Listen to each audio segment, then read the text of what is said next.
keep your camera off, not a problem. We also want to encourage you all to keep your microphone muted to minimize distractions, all right? So, but we don't want you to keep the microphone muted. This, after all, is our meeting today. It's our opportunity to come together and have a real sort of opportunity to roll up our sleeves and do a deep dive into Tk20, specific to the function of portfolios and course-based assignments. All right, Ms. Maria, we're going to move to the next slide. Again, welcome everybody. We have a nice little team here for everybody. Maria Drain, would you please engage your mic and say hello to everybody? Good morning, everyone. It's nice to see everyone. If I saw you yesterday or interacted with you in the chat, hello again. I am here to help and answer any questions. Appreciate you. Maria is a grad assistant for the Tk20 program. Thanks for being here. Misty Korn.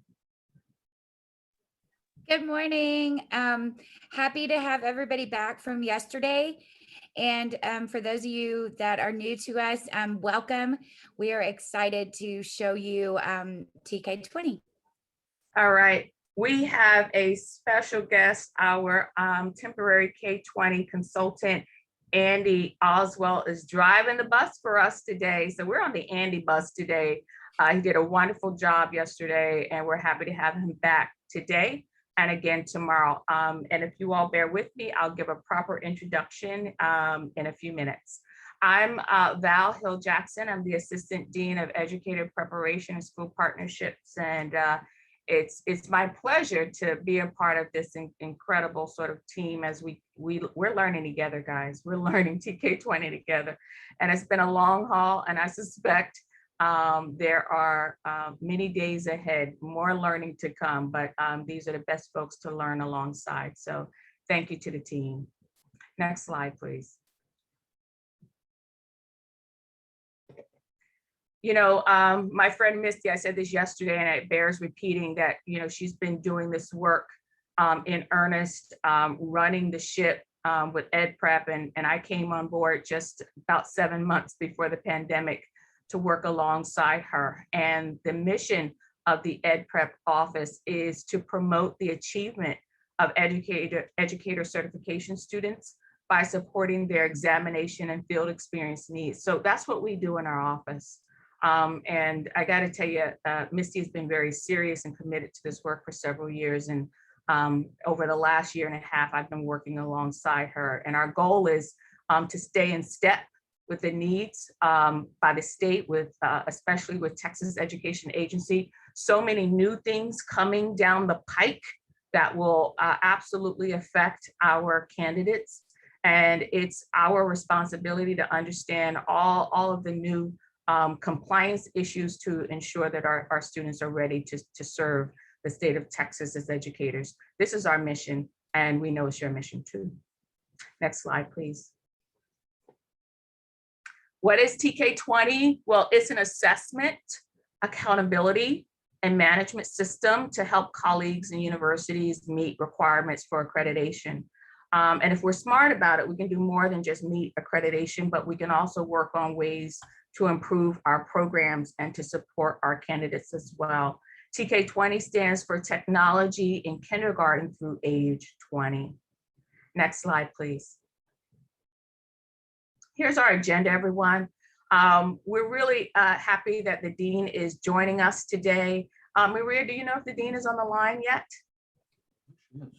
Ah, okay. All right, very good. She's here. Wonderful. So we're going to get a chance to hear from the Dean in just a few seconds here.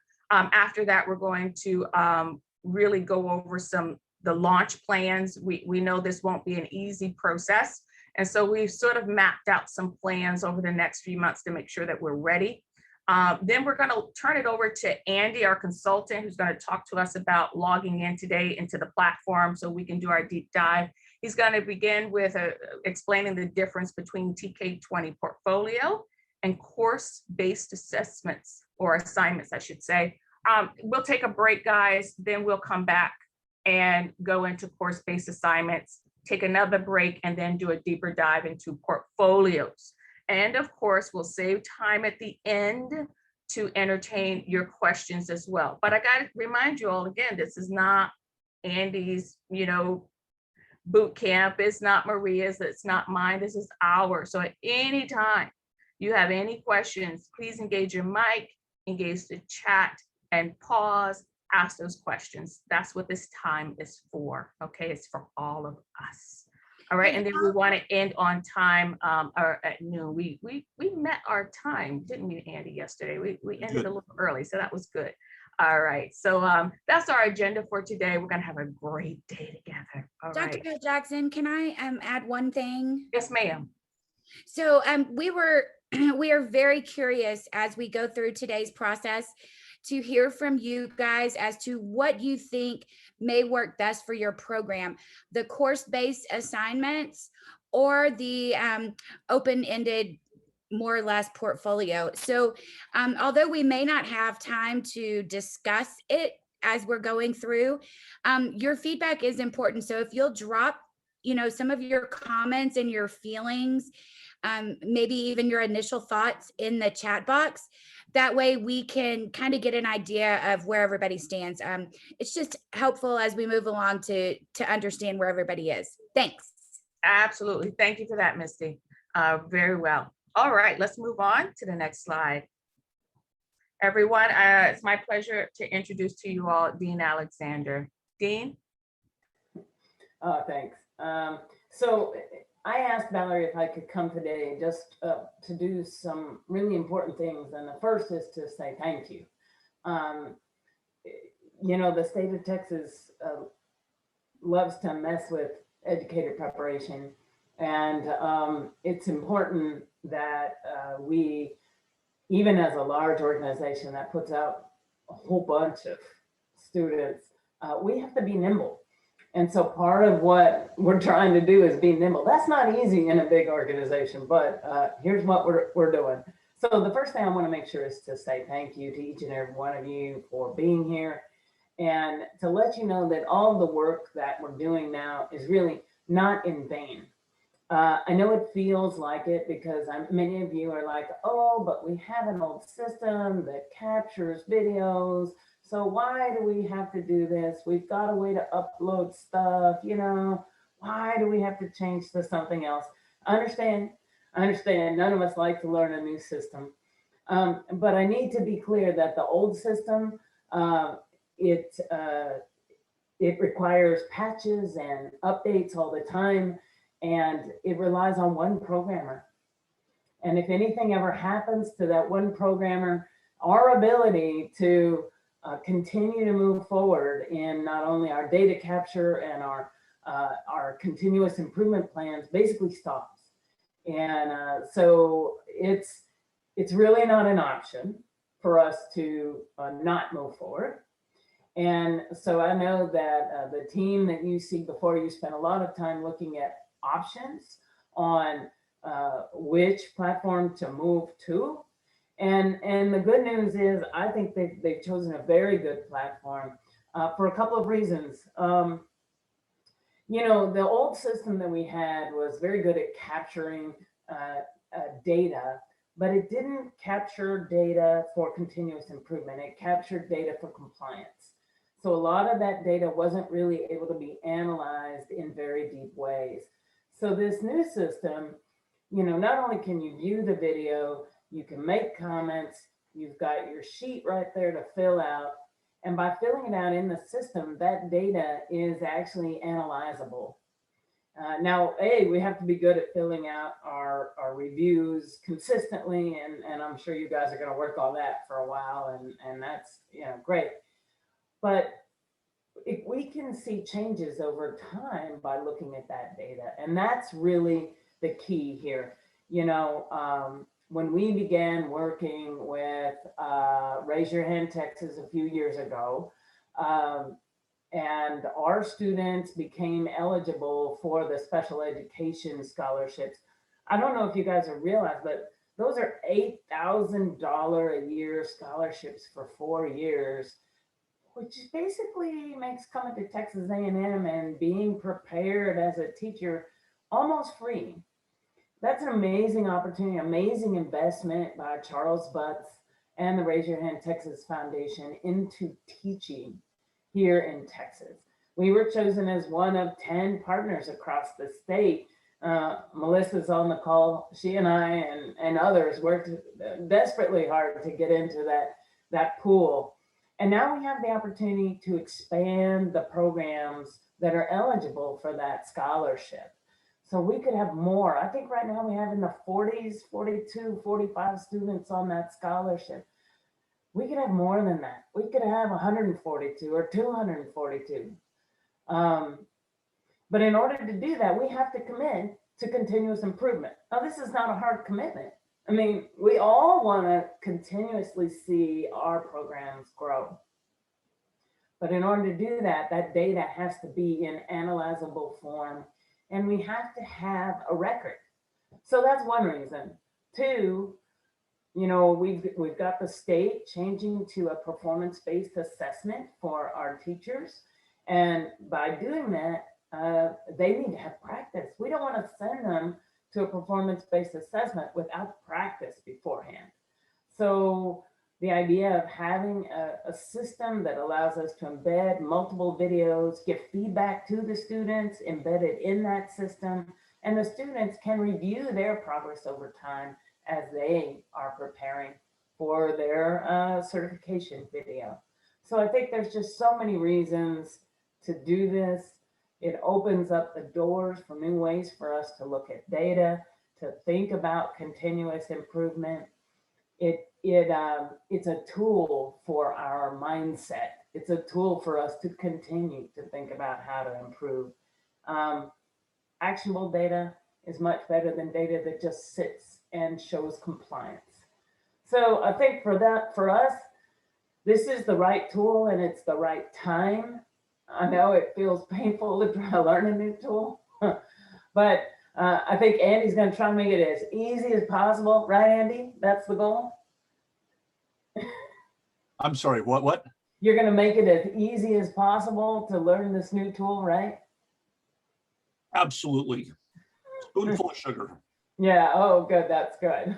Well, we really appreciate it. And I appreciate all of you for coming here and taking the time to have these conversations. I know, you know, we're digging into May and you guys are ready to take your first vacation in 15 months. But I appreciate the time that you're putting in. And I actually really look forward to the system that you guys develop and where we're headed and you know, what the future is going to bring in terms of opportunities, both for us as a faculty, our students, and the state and the children that this will affect for many years. So I just want to say thank you. All right, I'll turn it back over to Valerie. All right, thank you, Jane, for being here. I know you're busy and you have to run off, but you're welcome to co-teach alongside Andy if you want to hang back. No, we're gonna let Andy do this. All right. All right, take care, All guys. right. Thank you, Bye-bye. Dean. All right. So two big ideas that came from the Dean's message. You know, we're moving forward with, you know, our work that we've always done, that Misty's always done so well, and that's the compliance piece.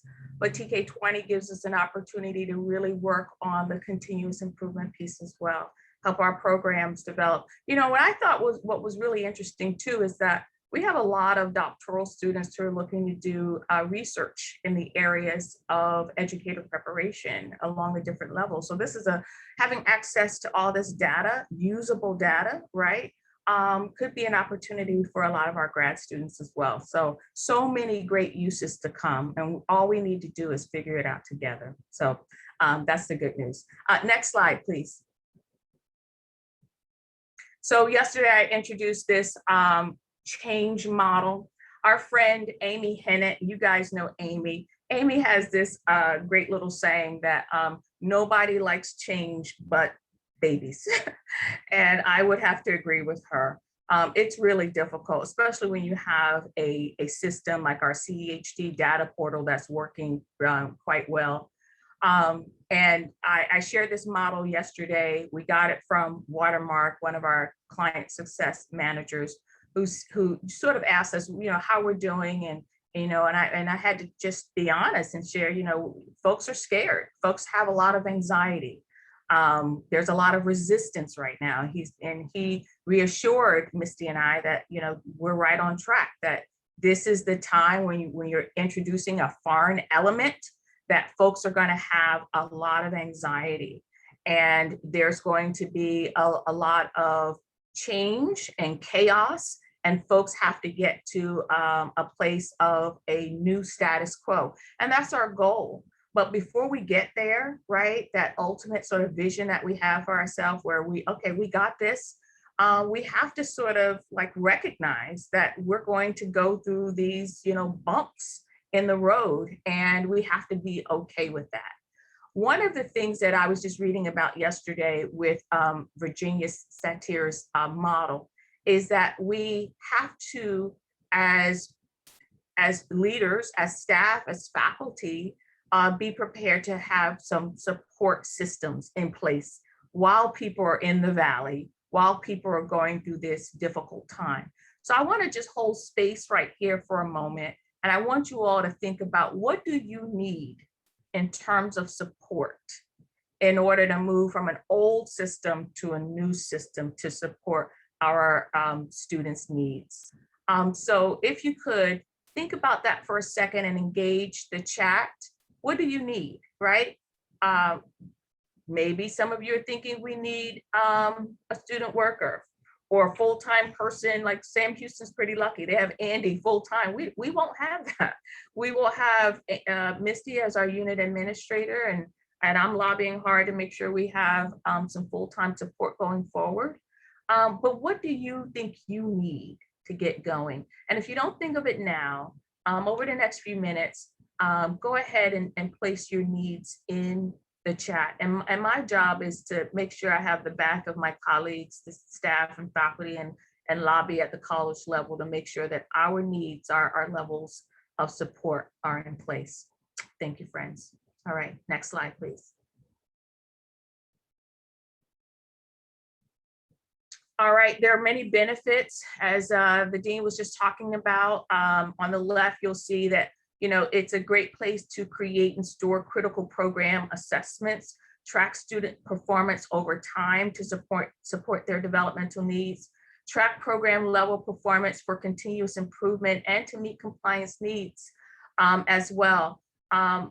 So there's so many benefits to TK20 if we lean in and really understand how we can leverage all that's available for us. Next slide, please. For our work with TK20, we are using 3 functions. And those 3 functions are field experiences, binders, and time logs. We worked on that yesterday for boot camp number 1. Our second function is portfolios and course-based assessments. And that's the focus of today's conversation. And then our third function for TK20 are applications and review. And we're going to focus on that tomorrow.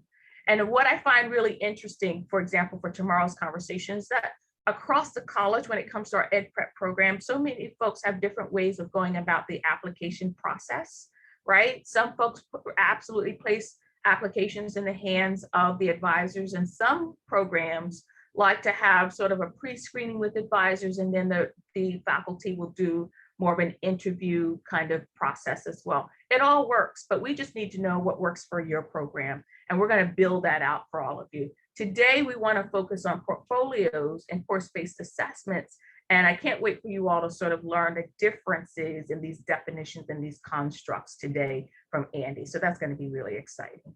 Next slide. So, and this slide is for teacher education or initial certification programs only. This isn't for our advanced programs like reading specialists or the principalship. This slide is just for teacher ed. What I've noticed since I've come on board in the last year and a half is that different programs call or refer to different sort of markers in their program. They refer to those markers differently. And so, for example, special ed might refer to that time before clinical or student teaching as block 3. TLAC may refer to it as senior methods. What I'm learning is that we all have a different sort of terminology when it comes to our students and the different sort of markers along the way. So what we need to do as a college, because the college is actually the educator preparation program. And the other programs really represent sort of smaller satellites, right? So to speak, of the larger sort of umbrella of the educator preparation program. So in teacher preparation, we refer to that time before you're officially, onboarded or allowed to sort of enter into that professional phase. That phase before that is called the pre-professional phase. So we're dividing, right, the pre-professional as well as the professional phase into sort of 4 stages, so to speak. There's clinical 1 that we're referring to all the time that students are in a 4-year degree program or 2-year degree program before they're officially enrolled into a teacher ed program. That's clinical 1.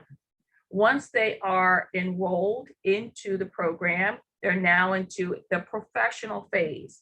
So their junior year for us is considered, their entire junior year is considered clinical 2. The semester before clinical teaching for the college is referred to as clinical 3. And that last semester, when they're in the field, student or clinical teaching is now going to be referred to as clinical 4. Now, that does not prevent you as a program to continue to call your different markers or stages along the way those names. But it really makes sense if we're going to move forward and have a kind of common language across programs that we institute this kind of device moving forward. So you'll hear Andy today when he's talking about the initial program certification areas refer to clinical 1 through clinical 4, and that's what Andy's referring to. All right, we're going to keep going. Thank you, Maria. Next slide. So we want you to know that we've been thinking about how we can support you, okay, as we move towards TK20. And I got to tell you, Misty came on board with TK20 last summer. She's slowly been going through training. I've really been engaged, I guess, more as of January, going to the meetings, trying to understand TK20 and those 3 buckets that we talked about earlier. And there's a lot to learn. And so we were thinking about how can we best sort of set you all up for success, your programs, that you need to learn this. That has to be very clear today. You must understand how TK20 works administratively, but in terms of getting you started, that's what we're going to be working on really hard. We've done some preliminary things, and we will continue to be working throughout the summer. So here's how we're going to work on launching, okay? So the first step is to organize what we're calling your program launch team, okay? And we're going to talk a little bit more about that on the next slide about who needs to be involved. But this is really sort of staff and faculty members involved in 3 areas: in field placement, program area leadership, as well as applications. So you need to have like a 3 or 4 member team that is going to really sort of take the baton and help run with it, okay? Now, during the time frame between June and June 18th, that's the time that the program launch team will meet with the college launch team. And those folks are Maria, Misty, and we'll have a couple of student workers this summer. So you're going to get a little bit of homework. You're going to be asked to sort of take a look at your own little planning sheet, think about the 3 buckets, bring that planning sheet to that initial meeting, and really let us know what your needs are so that we can design those 3 buckets based on your program's needs. All right. Then during June and July this summer, Misty and Maria and the student workers will be working very hard to construct your 3 buckets for you. Because today you will have seen the end user experience, what it should look like, right? And you will have done your planning sheet. You will have worked with Misty and Maria in that pre-planning, and then they're going to do the work for you. And that should bring you a little bit of comfort knowing that it's going to be built out for you. but having it built out for you is meaningless unless you understand how the system works. And so that's the purpose of boot camp, to understand how those 3 buckets work, so you can really take your time to reflect well on that planning sheet that's coming your way. And then the first week of August, when you all are back, because we recognize a lot of you won't be around this summer. So that's why we want to get to you before you go off and do your thing. But we want you to have sort of a check in with us first week of August and see if we've designed those 3 buckets based on your needs, all right? And then we're going to have probably 2 waves of releases.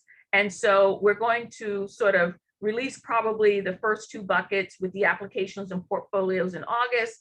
And then for some programs, the principalship is already ahead of you guys. They've already sort of launched their field-based binders, and that's great. But for the rest of the programs, you'll probably do your launching in the fall. So we'll have 2 waves of sort of releasing those 3 buckets. So we have devised a path forward. So we don't want anyone to freak out, but it's really important that you see sort of the end user experience so that you know how to do that planning.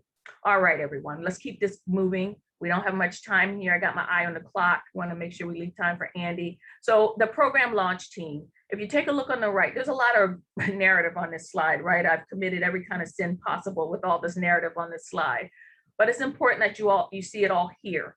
On the right side, it represents the program certification area. So we have the undergraduate level. We now have secondary education, what we're calling our Aggie Teach programs. And then we have the graduate level, our school counseling, master's in reading,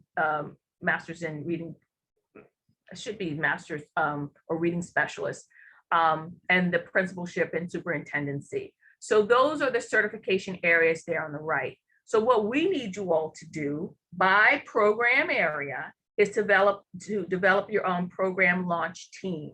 So this is a team that is responsible for supporting the successful launch of Tk20 for your program area. All right, so an example of some launch teams, TLAC already has their launch team identified. That's Michelle Kwok, Jenny Folsom, I think Kim Parrish is on that team, not quite sure, and Kara Green. And then the principalship program has their program launch team already, and that includes Dr. Susan Holly, Dr. Carl Fahrenwald, Melissa Kuhlman, and also Melinda Waterman. So they've already launched one of their buckets already. So they already have their team in place. So the team is important because you have some planning to do, and then you have some meetings with Misty and Maria as well. All right, let's keep going. All right, we have lots of resources for you all. If you're not plugged into our Google Drive, our shared drive with documents, make sure you send me a message and we'll get you added to that Google Drive. There is a subfolder labeled May 2021 Bootcamp. So all of our workbooks and videos to come and everything will be placed there. The second resource is your program launch team, but also the college launch team. We're going to make sure that we have some folks in place to help you with the transition. And then we have our certification webpage. Right now, that's where you can go to hit the Tk20 button and log in. Over the summer, we're going to build out that page so that we have some how-to videos, some important information that staff, faculty, and students can use as we get going for the fall. So we'll make sure that's built up for you all come August. All right, next slide, please. All right, in terms of post-implementation support, we don't have an Andy. We don't have someone that's full-time Tk20. And Sam Houston is really fortunate, but we do have Watermark where you can send an email and get support for questions that internally we can't answer, but in-house we have support in terms of Misty. She is our unit administrator, so she will help with building forms and templates and binders, anything related to the 3 buckets that we're getting set up for you. And also we have behind the scenes our very own Rachna, who's working on semester load. So that means that students' names are automatically loaded into the system every semester. And Rachna will be handling that for us. All right, next slide, please. We're gonna go very quickly here. Thank you for your patience. Lots of interesting terms used today. And if there's a term used today that you don't quite understand, please go to your workbook, go to pages 19 to 20, and you'll see the definitions there. All right, next slide, Maria. As you're moving forward, and Maria, if you could grab these prompts and place them in the chat for everyone, we want you to be thinking about these prompt questions as you listen today during boot camp, because these are the kinds of questions that are going to help you do your planning, to help you and your program launch team when we get ready to meet with you all later. So keep these questions in mind as we move through our workshop today. Thank you all. Let's grab those questions for everyone and have them in the chat. Thank you, Maria. All right, next slide. All right, so it is now 9:31, not so bad, Andy. I'm going to now turn it over to you, sir. I want to give you just a little introduction for those of you who are new to us today, tell you a little bit about Andy. Andy Oswald has been with Tk20 as a unit administrator at Sam Houston since 2008. Prior to this, he worked at Lone Star College in a variety of roles, starting his higher education journey in 1995. Andy holds a master's degree from Our Lady of the Lake and a bachelor's degree from Texas A&M in curriculum and instruction with math and computer science as teaching fields. So he's one of us. That's the good news. He lives in the Woodlands with his wife, Shannon, and German Shepherd, Rose. Downtime includes The Walking Dead, doing some geocaching. I learned how to pronounce that, Andy. And ham radio. I love Andy's quote. Andy says that life is good, seize it, and run. All right, thank you, Andy, for being our consultant and helping us get started with Tk20. I want to turn it over to you, sir. Okay. Well, good morning. Absolutely, good morning. Maria, let's can you put on the slide or go to the screen where we have the logins, because we need to do a discussion of this that wasn't discussed anywhere near as well as it should have been yesterday. Can you bring that up? Do we have that, Maria? Oh, here we go. There we go. All right. Excuse me. So what we're going to do today, as much as possible, is to get you all involved. If you want to just watch, that's great. And I know some of you all are going to just watch because I only built out 20 slots to do this. That was kind of like how we spec this. But in the after this class is done, after our boot camp is done, Maria or Val can send these out to you, send these logins out to you, and you can go play in these. But for right now, we've got the people assigned, and you can see that the password is always going to be Aggies, all lowercase, and whoever is listed in that, in the yellow column, can look to the right in one of those three columns. And when we go to start playing, you can log in to one of those test accounts, and it will bypass what is called the single sign-on, the SSO, that Tk20 has set up. Normally, students and faculty, yourselves, will log into Tk20 directly using your username and whatever your password is for your other things that you do with Texas A&M, your email, your email, and any resources that are out there that require that that login. For right now, because I didn't know who was going to be who, and we certainly don't want to start messing with real students' records, I built out what is actually 20 times 4. We're not going to play with the mentor teachers here, but I built out 80 different accounts so that people can get into them and look around with me. And hopefully I'll go slow enough to where, and we'll stop and say, what do y'all think? Take a look at this. And you'll be able to actually see how this works and get in there and mess around with it. It is your sandbox, and there's no reason why this sandbox cannot be active for a few months as you all are exploring some of the possibilities. So unmute if you have any questions real quickly about who you are and how you're going to get in to one of these accounts. And I will be demonstrating that here in just a few moments also.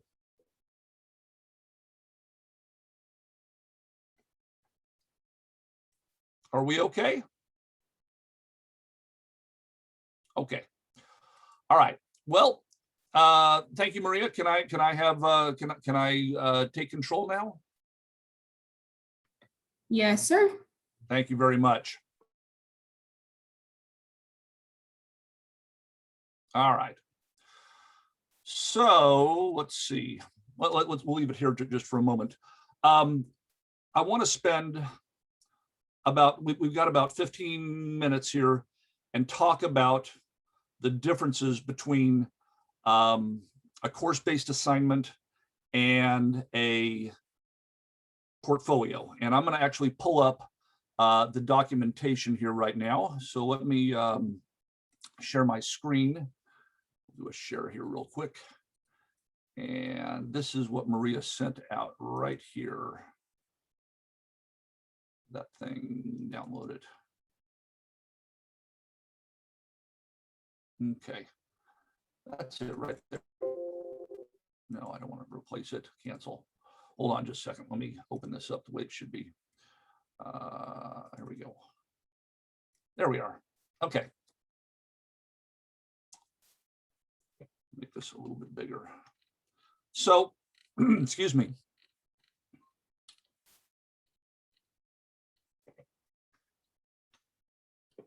When we talk about course-based assignments, which is what we're going to play with first, these are going to be individual assignments that go out to individual course sections. And you all are teaching probably a number of course sections, as will a lot of other faculty that are probably not joining us here today. And an assignment in TK20 can be built to where the student has to turn something in. And when they turn something in, there is going to be an accompanying scoring rubric. And it can be very, very simple. This was satisfactory, this was not satisfactory, something like that.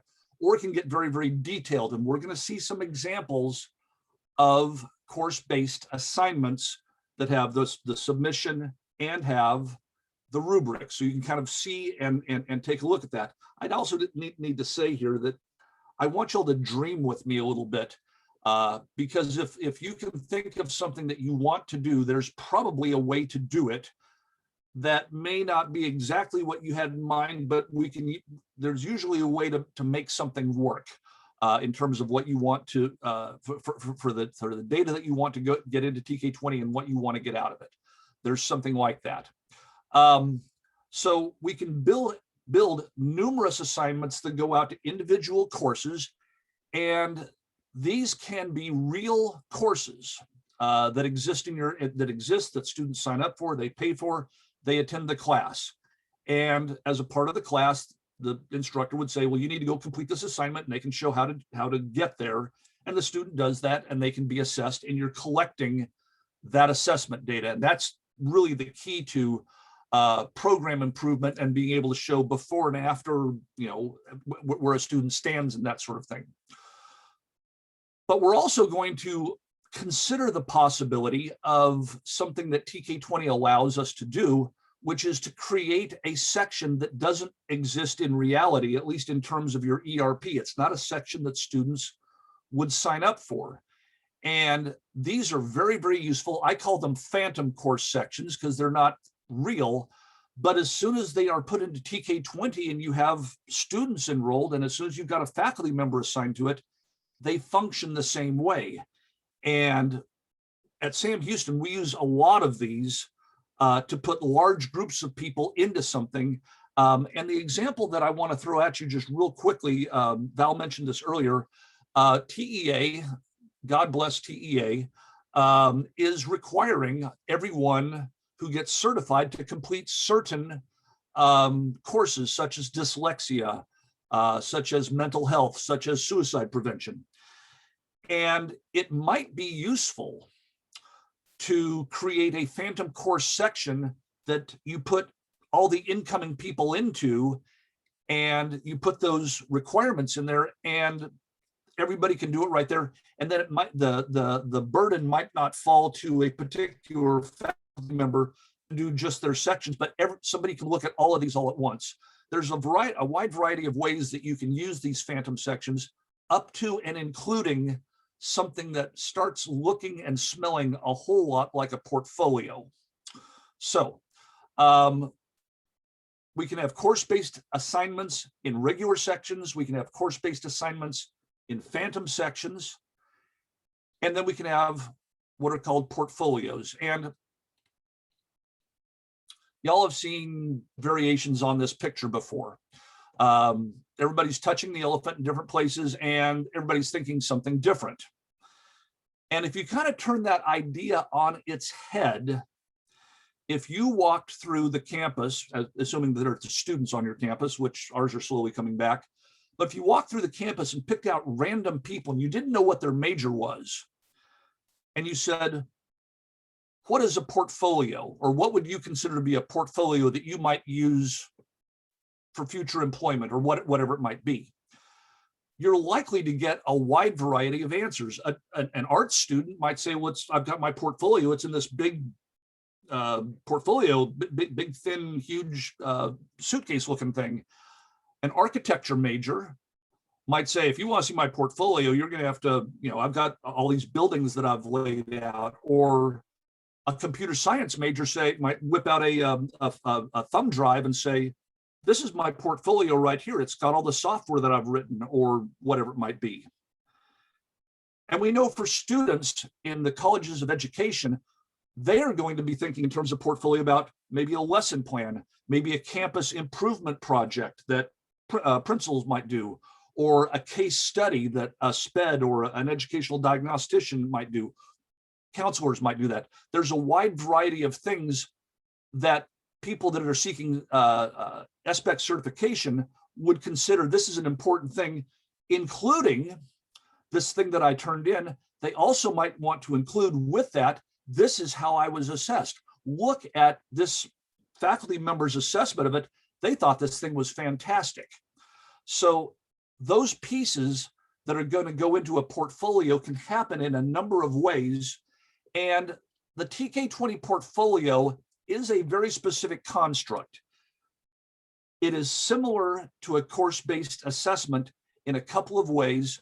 And I want to come down here to my key differences on the sheet so that we can actually look at this and actually engage in a short conversation. We're supposed to take a break according to my clock here in about 8 minutes. And in this first column right here, we have actual course sections. So I've given an example. I think this is a real course, CEHD 100, and this is section 01. Okay. Students actually attend it. How many students are allowed in there? Well, it's based upon enrollment caps that are put in place. Normally 1 semester. Who has access to it? Well, usually the student and the faculty. And if there's going to be an assessment, students have to submit something, and then the assessment can take place. And in any actual real course, there can be 1 or more, or 0, if that's the case, individual assignments that go into that section.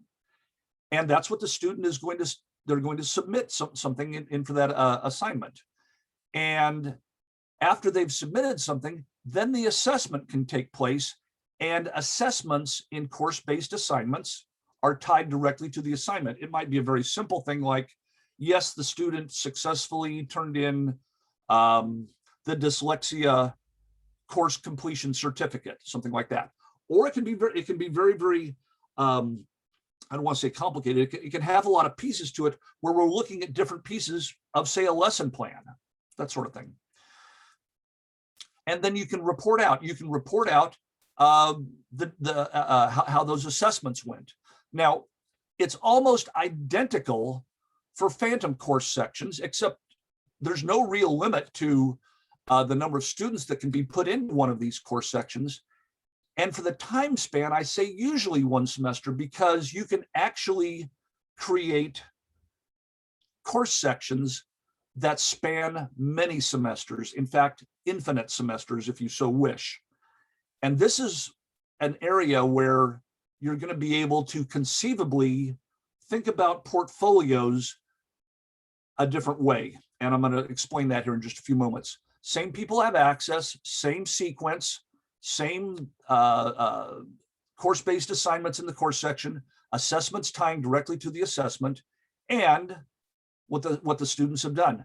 What I like about these two in particular is semester to semester, you can actually change what assignments go out. They're very, very flexible. In fact, you can have somebody saying, wait, we forgot to do such and such. There's only a month left in the semester. Okay. And it's happened at Sam Houston before that something like this has happened.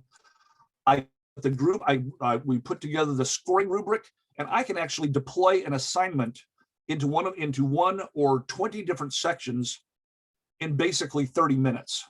It's very, very fast to make changes. These are very, very nimble, very, very flexible ways to do things, even if they are going beyond 1 semester. Very, very nimble.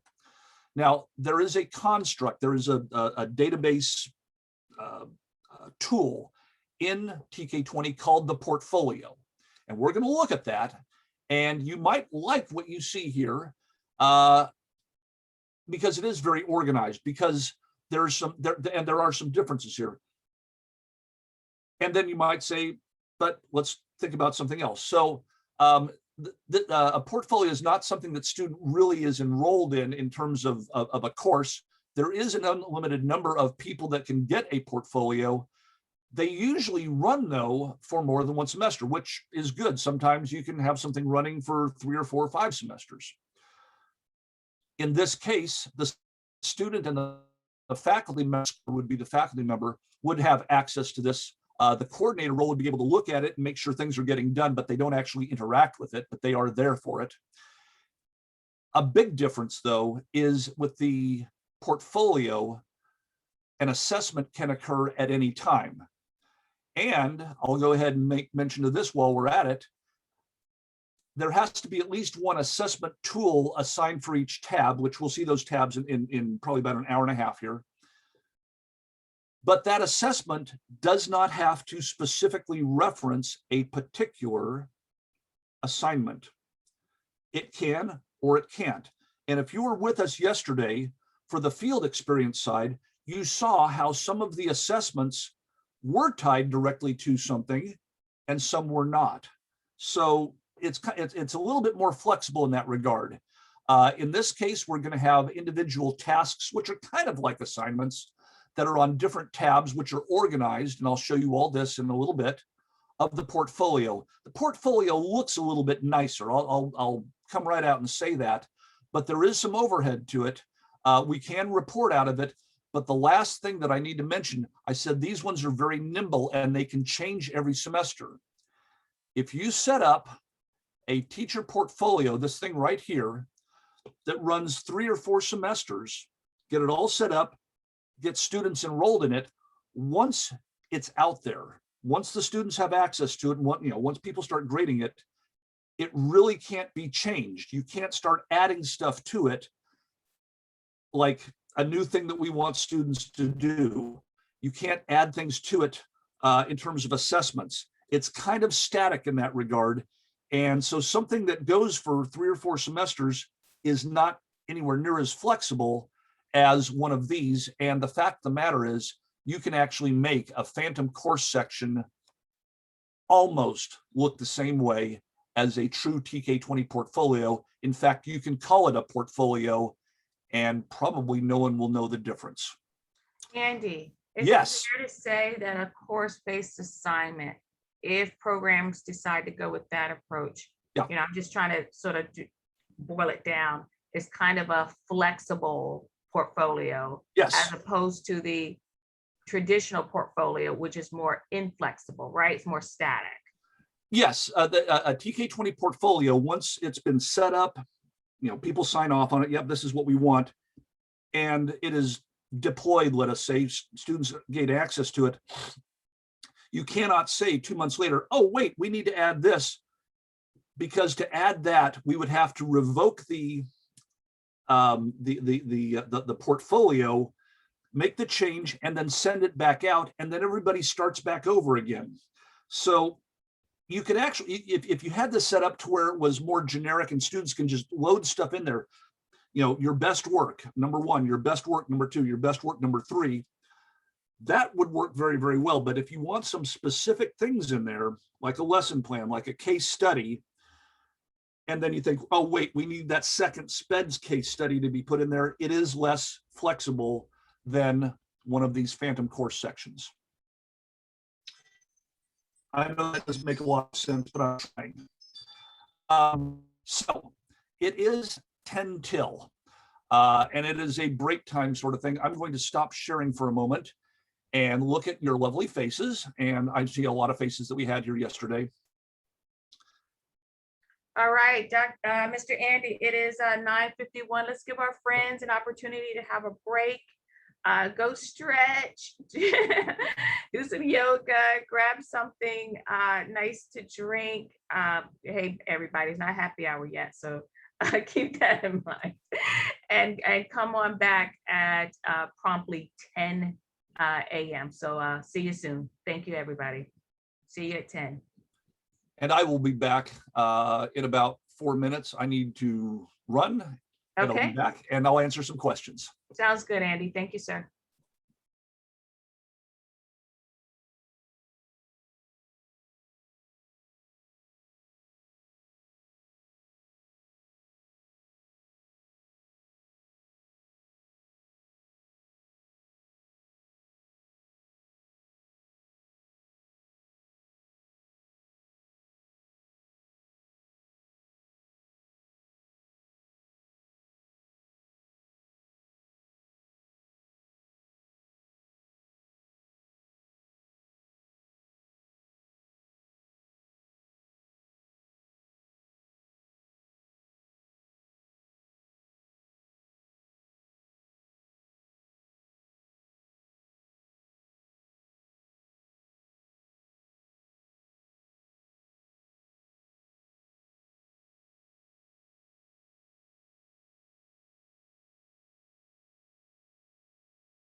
We're still on break. Still got about 6 minutes left, I think. And so if you're with us right now, and you have a quick question, we can do that before we get rolling again, or we can hold off on that. That's an option, but I'm here. Thanks, Andy. I'd like to begin by just sort of maybe asking everyone what they heard in terms of the differences between course-based assignments and portfolios, right? So I think having a clear understanding of those two terms and approaches, right? The feeling the elephant to make sure that everybody's on the same page. And I'll throw in, we're going to see these in detail Yep. in the next 2 hours. So, Yeah. Yeah. uh, Yeah, I just want to do the definitions sort of as a level setting, make sure we're Sure. all okay.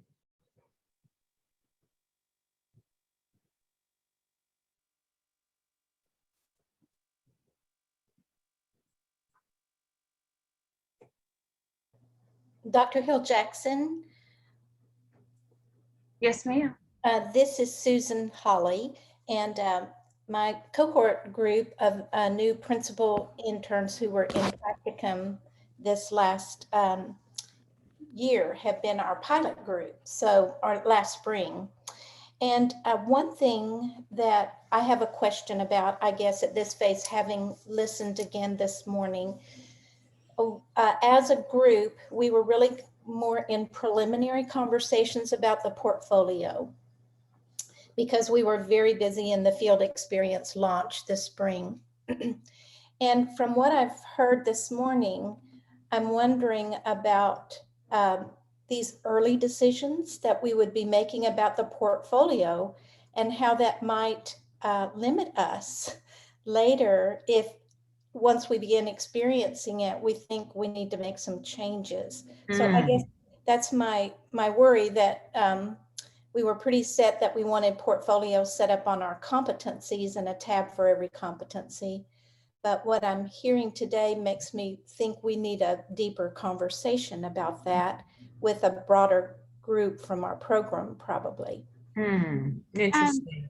and I, I'll answer if Andy will back me up and correct me if I'm wrong, but since you've already launched a portfolio to a small group, we can change it. It's just you will lose what's already been submitted, but we have the ability to change at the end of every semester as long as we are ending them each semester. If Yes. we're doing something that's an open-ended and kind of the phantom course with the ending year of 3,000, then at that point, any changes we make are not going to be reflective on those students that already had work in there. almost. So if you decide to go the course-based route, you would probably create a new course for each cohort that comes in. And if you do that, instead of keeping everybody in just one, then it can change with the next group that comes in and the next group that comes in. Instead of keeping everybody in exactly one, you can have multiple sections, as it were, of this phantom portfolio course that will actually work for you. Does that help, Dr. Holly? It really does, because then We have it all set up as. I saw that Dr. Briers asked a question and by the way, I love the picture, Dr. Briers. He asked a question, I saw it pop up in the chat. What's the relationship between Tk20 and Canvas? And there's something really cool that we do at SAM that allows for us to build. I know this is going to sound crazy. We use Blackboard, which is kind of the same thing as Canvas. We can build course-based assignments in Tk20 and embed them in Canvas so that the student and the faculty don't even have to go to Tk20 directly. They can click on things in Blackboard and it takes them through the SSO directly into the course, and they can complete assignments or assess assignments directly without even logging into Tk20 directly. It is, and that's a fairly new development. That's only about 5 or 6 years old. But there is a linkage mechanism that between basically me and my tiny little group, that we work with our Blackboard team, and the link is seamless. It has worked fabulously for years. That is a possibility if you want to employ something like that, and we can discuss that later. But I wanted to answer that question because it is really, really cool if you want to do it. And would you need to be in the course-based assignment format? Or would you, would being in the portfolio format would prevent you from doing that? Okay, that's a good question. To access a true Tk20 portfolio, that particular construct, you do need to log in directly into Tk20. You can use the Phantom course, however. Does Canvas allow for, in addition to individual sections, does it have organizations? Does that work in Canvas? I'm not sure. I know At we this did time, in eCampus. We had organizations in eCampus. I don't know if we have organizations in Canvas. Anybody know that? I've been told no. Okay. From what I understand from Faculty Senate, they are planning to add that feature, but it currently does not exist. Okay. Okay. So we have organizations in Blackboard, and as far as Tk20 is concerned, an organization is the same as a course. And so we can build course-based assignments in a Phantom course and make it tied to the organization, and it works fabulously. So there you go. I guess if we're not sure how this is going to work with Canvas, so it's kind of speculation though, but we would need our, whether it would work the same way as it does with Blackboard. Right. Well, I'm pretty sure they used there was a Blackboard and Canvas are both called LMS, learning management systems. And there was a standard, a technology standard that was created several years ago that allows these two platforms, something like a Tk20 assessment software or some of the others that are out there, to interact directly with the LMS. And it's just a matter of getting it set up and obviously tested to make sure it works. But it has been it has been a very smooth ride. We of course did a pilot on this over the summer here, I don't know, 4 or 5 summers ago, and got a few of the kinks worked out of it. And then and at that point in time, this is going to sound crazy, we cut off students' access to be able to get into their courses in Tk20, forcing them to go directly through Blackboard, and it's been much, much better. That may be a little bit of a big bite to take initially with y'all bringing in Tk20, but it's something to think about down the road. Mm-hmm. All right, so I will follow up and see when that might happen for us. If it's not currently available, maybe it's going to be available down the road with Canvas. Sure. Yeah, sure. See if Tk20 interacts with this new LMS that we have. So I will follow up on that, everyone on the call, and I'll make sure I report back. Excuse me, sorry, I couldn't mute fast enough. All right, Andy, it's shall we go? Yeah, good All questions. Right. Good questions. All right, I am going to share my screen here, and I'm actually going to go back over to my browser, and I'm going to close up that tab right now and open up a new tab, and I'm going to go to the Texas A&M login, and we're going to start with the student view. So if you've got a login, it's going to be some letter, mine's going to be U, followed by test, and then student 0000. So yours might be B test student 0000 or D test student 0000. And then you'll put in the password, which for everybody is Aggies.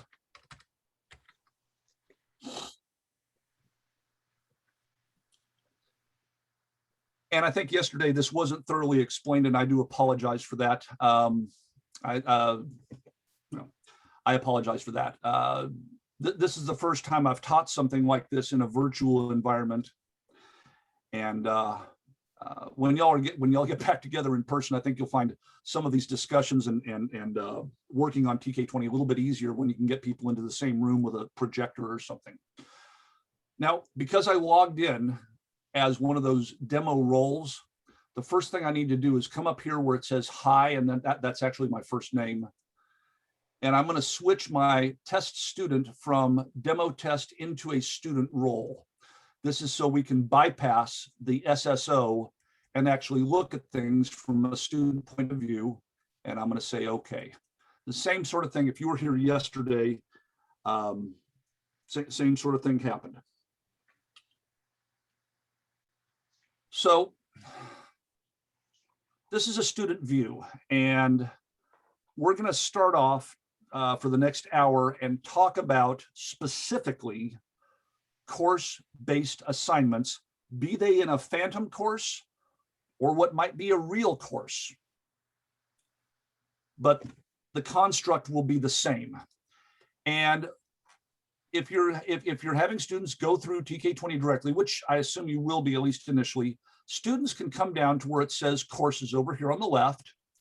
And when they click on that, they'll have several subtabs, and it's always going to default to what it says is current courses. And if you're playing along at home, you're probably seeing a whole bunch of courses in here, and that's because I put in more than just one, so that you'll have a chance to play with this today or at a later date. But I wanted you, but this would be a student's full roster of whatever they're taking during the semester. Plus, if you have any phantom courses, those phantom courses might be listed. And in this case, all of these appear to be phantom courses. This one technically is too. I believe that is a real class that I created a section of. But this could be a real class just as easily as anything else is. And it doesn't matter. With course-based assignments, everything works the same. Now, excuse me, here is a group where I would have put all of my student teachers. If I needed to get something out to every single student teacher that was enrolled, this would be a very, very large course section of several hundred students during a semester. Just an idea if you wanted to employ this. And the last thing I want to make mention of before we dive into one of these is that you should have access also to this thing that says demo test teacher portfolio course. So we have actually labeled an actual course as a portfolio. And in this case, getting back to my response to Misty, you might want to break these portfolios up into individual sections based upon not only the program, which might be a teacher program, a principal program, a counseling program, but also break them up into a cohort to where everybody is doing this at the same time. And then if it changes from one semester to the next, that's fine. The last thing I want to show you is that this phantom course right here is actually assigned to the spring 2021 semester. This one is assigned to the spring 2021 semester. So it's only one semester long. But look at this one. This one will last forever. That no term specified is a semester that actually ends in the year 3000. That's, seems like it's far enough away we don't have to worry about it. So you can actually set these up in a couple of different ways. This one will actually kind of function as one of those portfolios, whereas these are individual sections. And I want to pause here and take a look at your bright, shiny faces and see if there's any questions right now.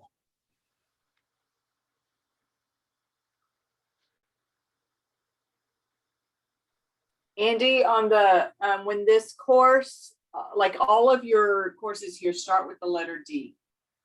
When they're listed with different beginning letters, do they propagate alphabetically? Is there a way to make the portfolio course always be the top course? That's two questions, and I will answer that. Tk20 for a while. I don't know who is writing the code for this, but in some cases, the order came out in the strangest of orders. I think they've got this sorted out now to where these do come in alphabetically. The thing is, and that's why this one's sitting down here. What you could actually do, I think, if you wanted for something to always appear at the top, is to put an underscore in front of the name of this thing, and that should push it to the top alphabetically. Does that make sense?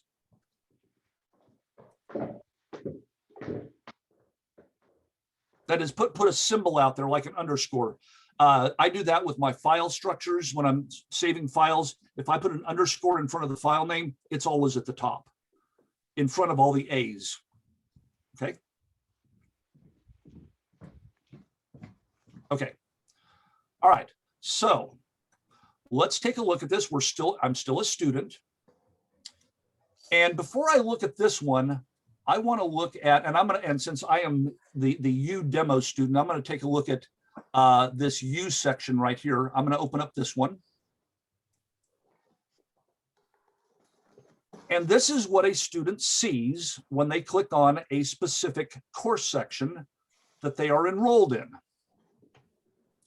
Some basic information.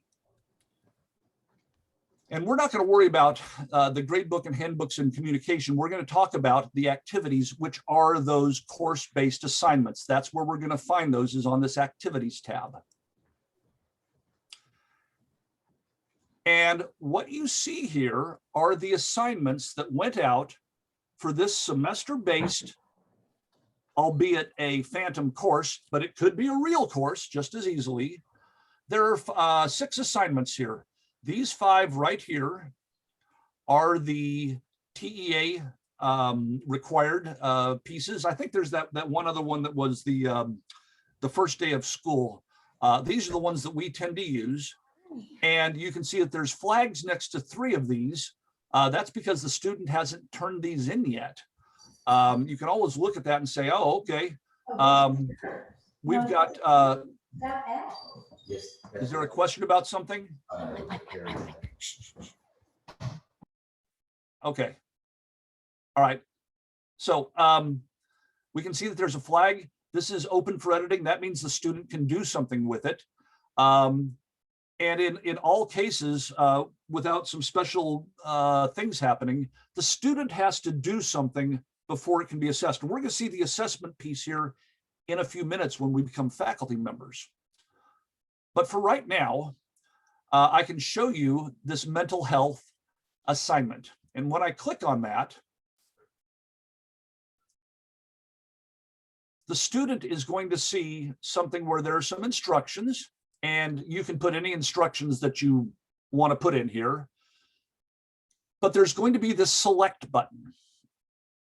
And this select button allows the student to choose, in this case, to choose some file that they have saved that they want to upload. And when I click on that, it takes me to a browse button. And I'm going to go over here to this folder, and I'm going to grab this generic submission right here. If you were with us yesterday, you've seen this before. It's just a Word doc. But it could just as easily be a PDF or a JPEG of of a mental health certification course completion that they wanted to turn in. So the student has turned this in. If they make a mistake, they can click this little button right here and do it again if they want to. Very easy to correct your errors. Let's do it again. Select that. Here we go. So it's in place. The student can leave it in place, but generally speaking, once the student's got it in there, they're going to click the submit button. And I talked yesterday about the danger of the submit button. On course-based assignments, it's a whole lot less dangerous. You've got this thing ready to turn in. Let's turn it in. We'll walk up to the teacher's desk, and I'm going to say, here, this is ready to be graded. And lo and behold, we've got mental health, and it is now a pending assessment. There it is. It is done. If you just save it, will it take the red flag off as well? No, well, actually, that's a good question. Let's take a look. And that's an excellent question, because the question, whoops, let me go back. Let me close this. Let's say you did make a mistake. You can actually, even though you've submitted it, the student, before it's been assessed, the student can run up to the teacher's desk, grab it, and this is the recall button right here, and grab it off the teacher's desk. So here's mental health. It's got a flag now, and when I open it back up, that thing is still attached. So to answer your question, I didn't know the answer to that until we just looked at this. The flag is still there until they click the submit button. That is an excellent question. But wait, try saving it and let's see what happens. Oh, okay. All right then. Well, actually, it was saved because it was still there, but very well. Let's go back into this. Oops, I'm sorry. I need to go back here and recall it. Recall it. All right. Here we go. Go back in, mental health. Now this thing's still there, so I'll hit save. Okay, and it's going to say, yes, you've saved it. You've successfully saved. I'm going to hit close. Have I turned it in? No, flag's still there. Oh no, because you put the fear of God in me yesterday about hitting submit. I understand that. And this is and to an extent that's rightfully that is rightfully done. I will say about portfolios and field experience binders, they can be set up to where they cannot be submitted until everything is done. That's an option if you want to use that option. For course-based assignments, they need to be submitted in order for the assessment to take place. And that's it's just a difference that between these two tools that we're using. And I apologize, but that's how this tool works. So let's go ahead and submit that. Okay. So if you'd like to, if you're playing along at home, take a look at some of your assignments and you can turn something in for it. And you'll click on the assignment. Once you get into the course, again, where I'm going to start over here in courses, we'll start over. Courses, click on one of your current courses. It can be the one that corresponds to your letter or not. I would prefer that it does. But open it up. This is the one that I opened up. I've got a flag right here because I haven't turned everything in yet. Open it up. Go to the activities subtab. This is what the student does, not hard. Find the assignment you want to turn in. Choose what file you want to submit. I'm going to turn in the same thing again. And I'll click the submit button. And it does tell me, are you sure you want to do this? Yes, I do want to do that. So this is a good time for me to pause and take a look at you all's bright shining faces and say, so far so good. This is what the student is doing. It's not difficult.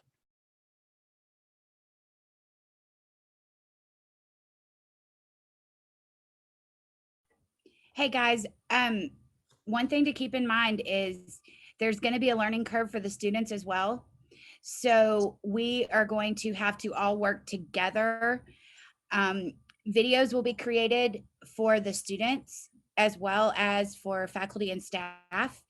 And those will be housed in our Google Drive that you all have access to. And you'll be able to send these messages out to students so that they will know how to submit their documents and what the expectations of them are. So just keep in mind that just like with the data portal and showing them how to do that, we will have to do that as well with the students for all of their assignments. If I can throw this out also, a good way to help students to do this, at SAM, we have either a grad, it kind of depends upon the year, either an undergraduate or a graduate student assistant who will work with the other faculty, and that student will actually go in person to that class and ask for one of their students to come up to the podium, log into Tk20, and then walk that student with everybody watching on the projector, walk that student through this process. And they don't have to do that SSO switch or anything like that. It's log in, click on courses, go to the course, go to the activity. It's a few clicks, but it's not that bad. And when people see that right in front of them, it makes it a whole lot easier, because it's like, oh, well, Janet or Sam is up there doing this thing. Okay, well, that I can do that too. And if they've got their assignment ready, they can do it right there on their laptop at the same time. So that's an option right there. So I think that is going to be something we're going to incorporate into my visits that I make to the courses. When we talk about testing and so forth, we will just roll all of this in to those visits. So they probably will need to take place earlier in the semester. So you guys just keep that in mind when you start scheduling for me to come by and visit with your groups, that this will be a piece we need to review as well. Excellent. I'm going to go back into this and ask you all into my course and go under activities. And I'm going to ask you all, if you have not submitted something for this lesson plan, please do it, because I want you to see how this is assessed. I've already turned this one in, but it works the same way. You'll click on this and click on that select button. Just choose a random file off of your computer. Could be a blank document, could be a spreadsheet, could be a picture of your dog. And go ahead and submit that, because I want everybody to see that's playing along here how this specific scoring rubric is going to work once we get that turned in. Because these ones are really cut and dry. Did the student do it or not? This one's a little bit more detailed, and I'd like for y'all to do that. So I'm going to pause for just another minute or two and ask y'all to go back into that activities for your course and do this one. Andy, I have a question. I've hit upload a couple of times and it's told me that my file exceeded the amount. So if I convert those to PDFs, will it just take it, or? Conceivably so. There's a couple of restrictions on here. One of which is the sheer size of the document that you're trying to upload, but there are also quotas that are set up by the unit administrator for students. Now, when I set these demo students up, I only gave them a quota of 10 megabytes, which if you're trying to turn something in that's 20 megabytes, it's going to exceed that size. So something small would be more appropriate. Regular students at Texas A&M, if I am not mistaken, have 400 megabytes that that they have to play around with. And 400 megs doesn't sound like a lot in today's day and age when we've got like, a terabyte hard drive, but it's usually plenty to take a student all the way through 4 years and more, so long as you don't start uploading videos.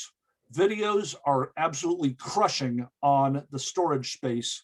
And I'm gonna suggest that y'all do not upload videos into Tk20, instead store them somewhere else. And there's a variety of options for that. Okay, I got a thumbs up from Beth. I guess that worked. So hopefully some of y'all have gotten this one filled out and turned in. It says, this one says assessment complete. I'm gonna take a look at this one a little bit differently in a few moments. Nonetheless, the other thing I want to show y'all real quickly, I'm gonna go back to my courses. Can I ask a question? Yes, go ahead, please. I'm trying to play along and I can't. Every time I move within a course, I get an oops, session timed out. Oh, so are you having to log back to the login? You're having to log back in each time. Do you have your, I know this is gonna sound crazy, do you have your cookies turned, how do I say this? You've got to have your setup to where it accepts cookies. I do. I was able to do it yesterday just fine. Today, every time I click on a course, I can get to the screen you're showing right now, but every time I click on a course, I get a oops, session timed out.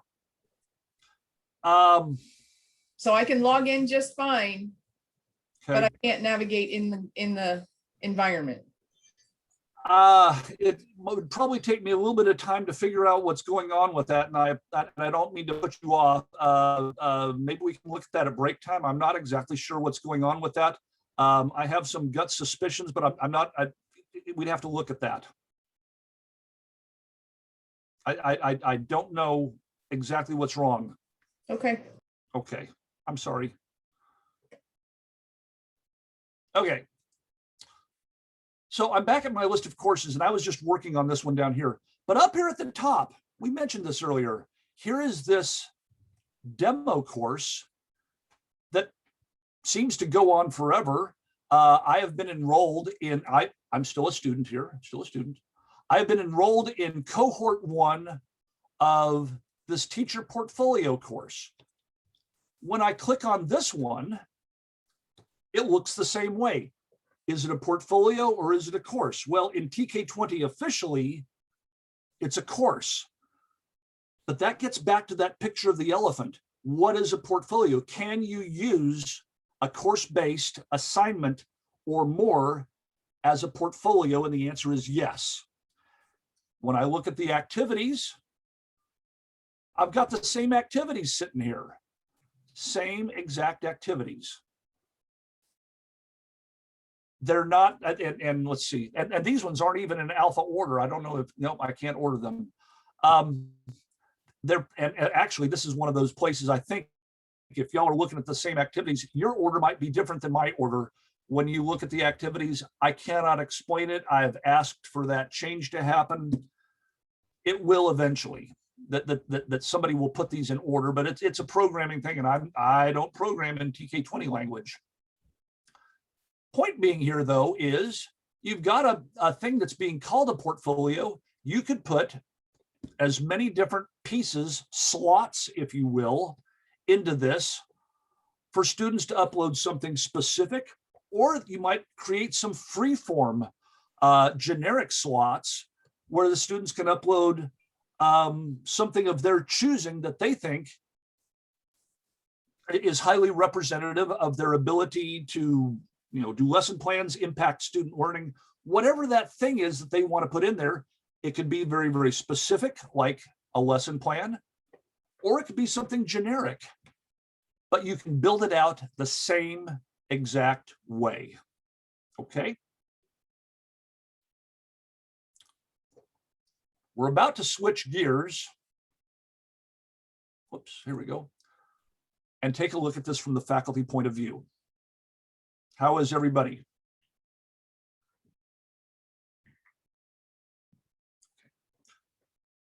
Your silence is scaring me, but that's cool. So students have turned something in. How does it get assessed? We're going to go there right now. And to go there, I need to become a faculty member. So I'm going to come up here to my right, and I'm going to sign all the way out. And now I'm going to come in with my letter, test, and then faculty, followed by 4 zeros.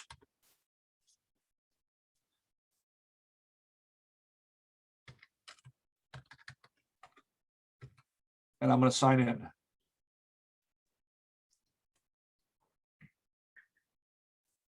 Unfortunately, and I know some of y'all, someone made mention of this, and I said this earlier, not everybody has their own set here, and y'all can start sharing these after class.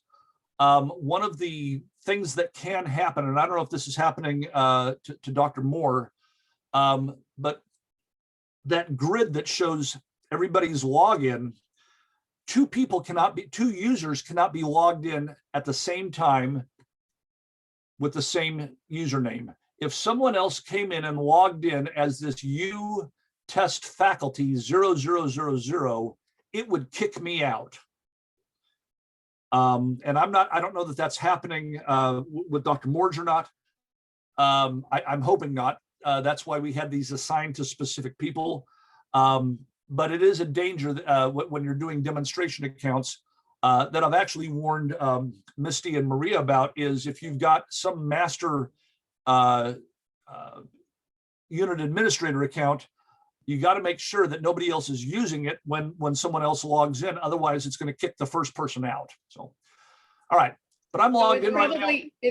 It's probably worth noting that we're not using the same list as we were yesterday. So if somebody from yesterday is using yesterday's login, it's not the same for today. That is true. Maria, I think, just put these in the order that people signed up. So that's a good point. Thank you. Okay, I need to switch this, bypassing the SSO, so that I can become a faculty member. Here we go.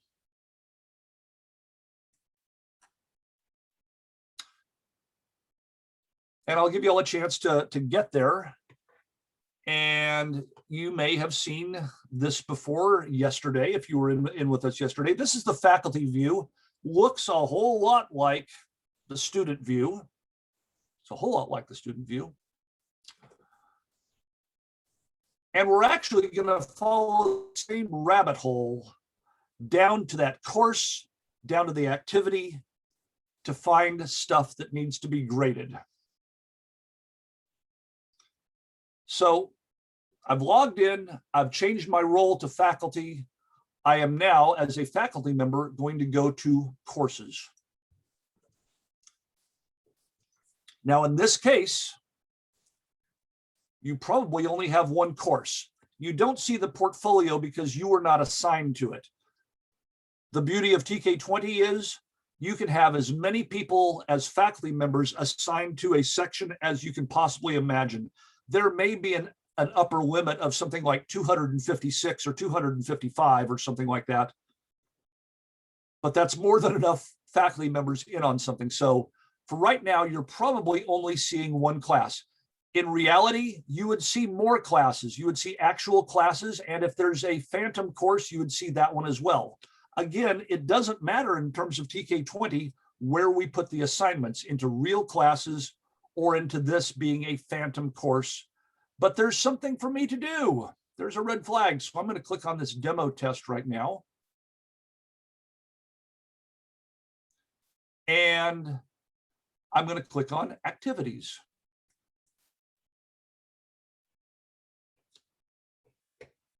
Okay. So I've got some red flags here. At least one student has turned in this. At least one student has turned in this. At least one student has turned in this. At least one student has turned in this. I can tell because there are flags. There's an assessment pending here. Since there's no flag on this one right here, no one's turned it in yet. Don't need to have those checked. Let's start off. I'm going to start off with this dyslexia one, or you can do, if you did the mental health one, you can do that one. This is the one that I just did. You saw me do this 10 minutes ago. I'm going to click on this link. And here's my roster. And lo and behold, I've got some students listed here. None of these students have turned it in yet. I may need to send an email to these folks and say, this is due in 2 days. You need to get it turned in. Or this was due last Friday. You need to get it turned in. Here's my star student, though. They've turned it in. So let's go ahead and grade it. So I've gone down the same path. The only difference is when I click on the individual assignment, I get a roster because I'm the faculty member. When I click here, I get a split screen. And I know some of y'all weren't here yesterday, but the split screen is always going to be left side is the student side, right side is the scoring side. So on the left-hand side, here's that thing that I turned in, and I can, you can actually look at what you turned in. This is just a dumb Microsoft Word document with a picture on it. I can download it here real quick. It's this generic submission. I'll hit save, and here it comes. This is what I turned in. Most of y'all have seen this before or something like that. This is my generic submission. Fine. I'm going to go ahead and close that. Okay, so there's my training certificate. This one, that was actually dyslexia, but we're pretending right now. Did I see the correct thing? Let's go score that. I'm going to go over here to the scoring side now. Open up this assessment tool. And here it is, a very, very simple rubric. Did the student turn it in? Yes or no? You can choose. Yes, they did. The grade is always optional. Never have to worry about the grade. I can hit save and close. Now, since no one else has turned this in, I can't grade anybody else. But if somebody had turned something in, I would be able to actually go back and grade the next one, and then grade the next one, and then grade the next one, grade them all at once. There'll be a couple of buttons right up here. But since that's the only one that's graded, I can go ahead and hit my submit button. Boom. And what was a yellow, I think there was a little minus sign there, there was a little symbol down there. What was yellow is now green. This student has been assessed. It's all done. And at this point in time, the student can actually see that assessment. And that's very, very important, I think, for students to be able to see how they were assessed. And I'm going to pause for a moment before we look at the lesson plan scoring rubric and just see how y'all are doing.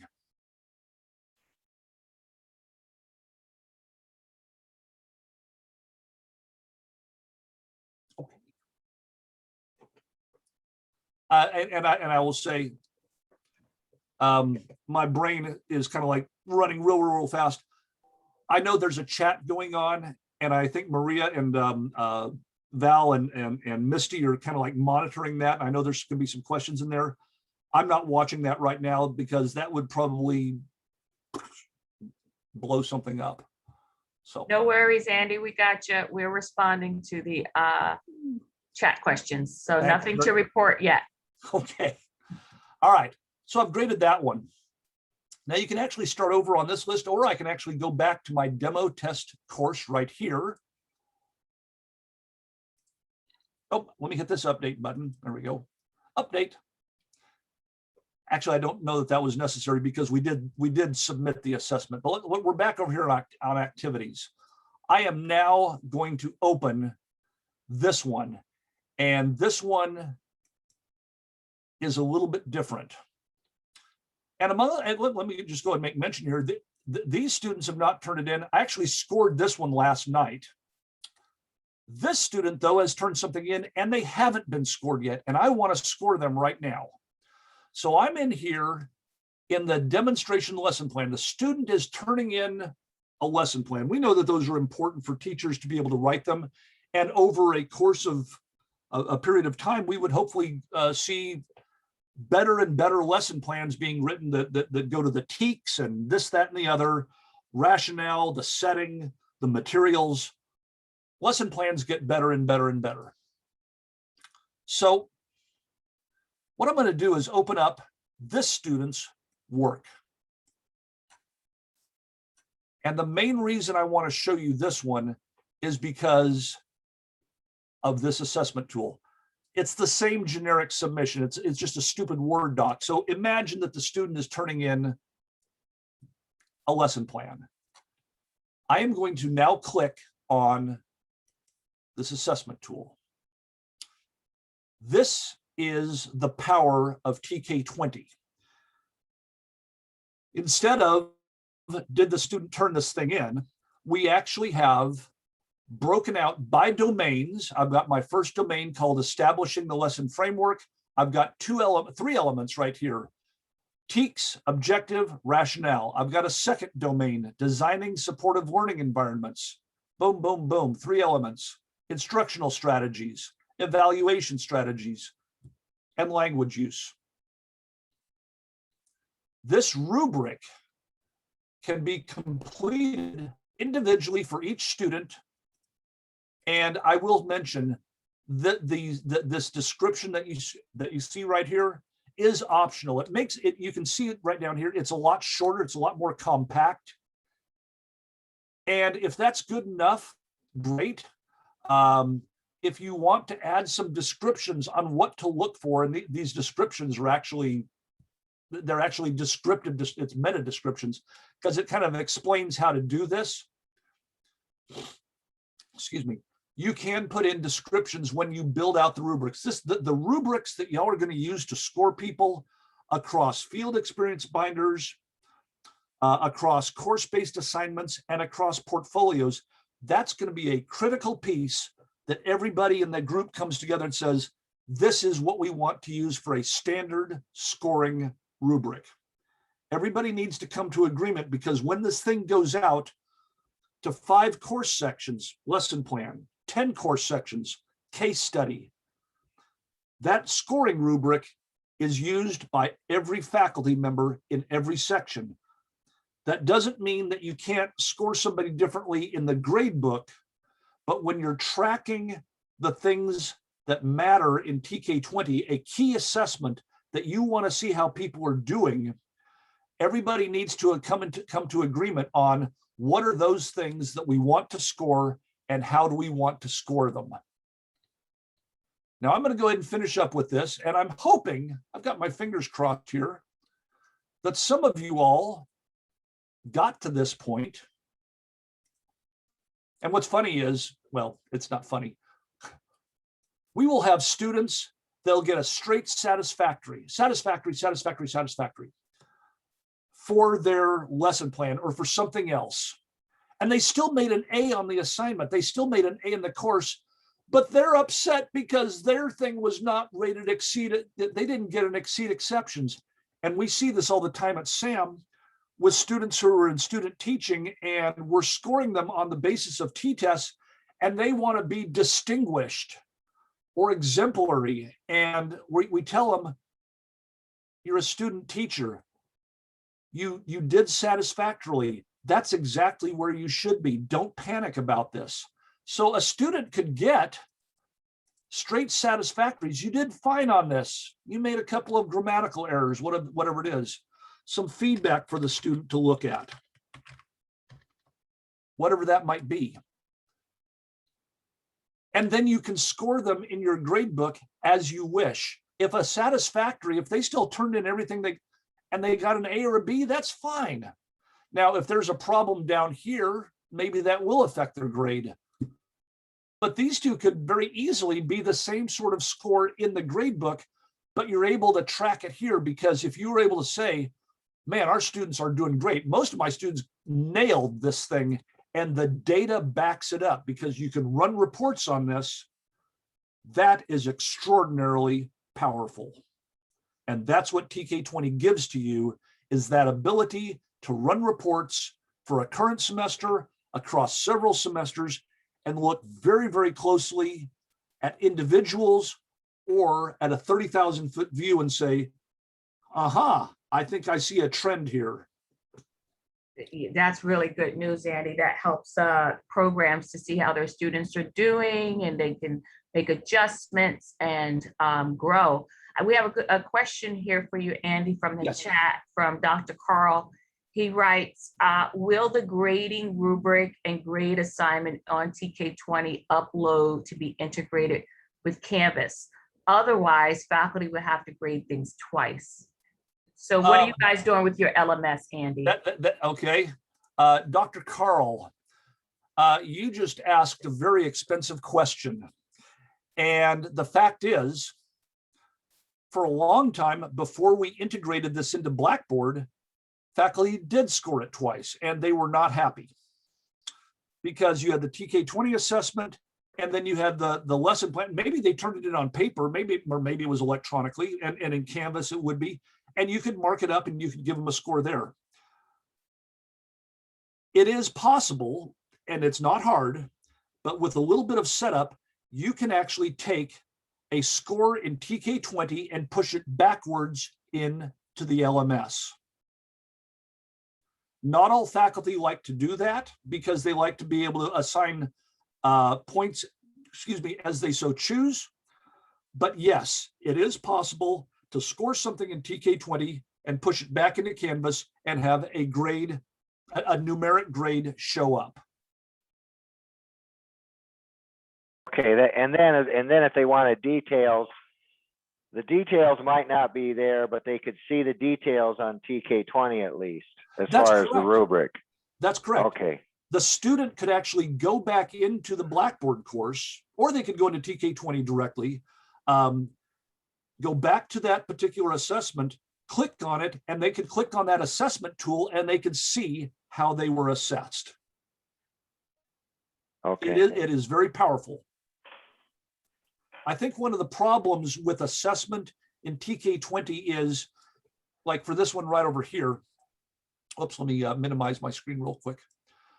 This one right here, even if I score this student at expectations all the way down, I give them 3s all the way down, boom, boom, boom, boom, boom. This thing is not going to add up to 100 points. And the way that TK20 actually translates this back, okay, that thing with that, there's only 35 points here. But if you want to do that pushback from TK20 into the Canvas, if it's set up that way, it would be based upon the percentage of this score. And it's not hard to do. You've got to wrap your head around the way it works. It's different, but it's also not hard. And I am speaking as an Aggie. It's not, and I'm not saying Aggie jokes. I'm speaking absolutely truthfully. It's not hard. It's just different. I love Aggie jokes though, by the way. Still love those. Okay.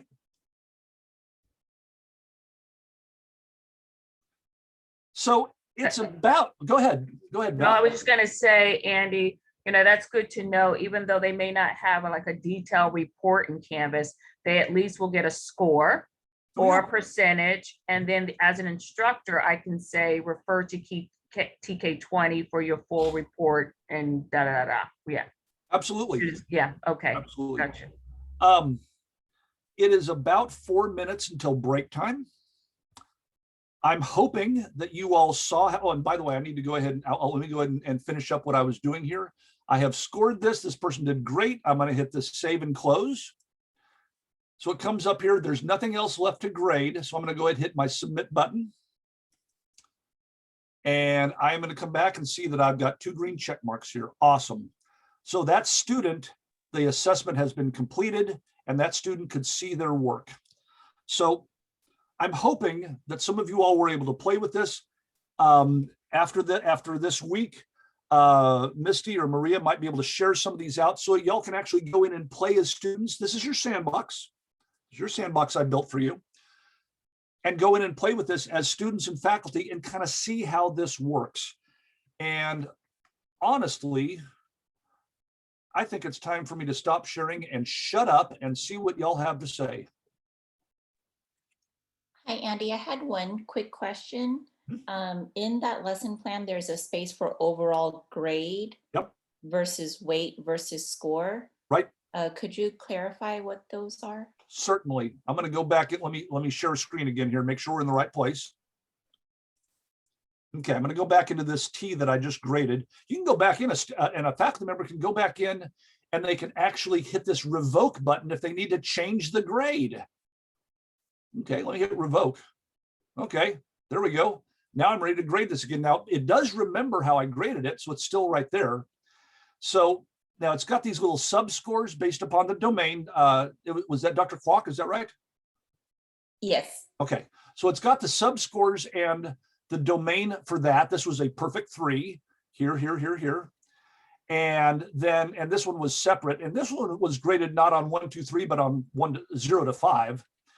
And I think you're talking about this one right here. Is that correct? Or are you talking about this one down here? Actually, both. Okay.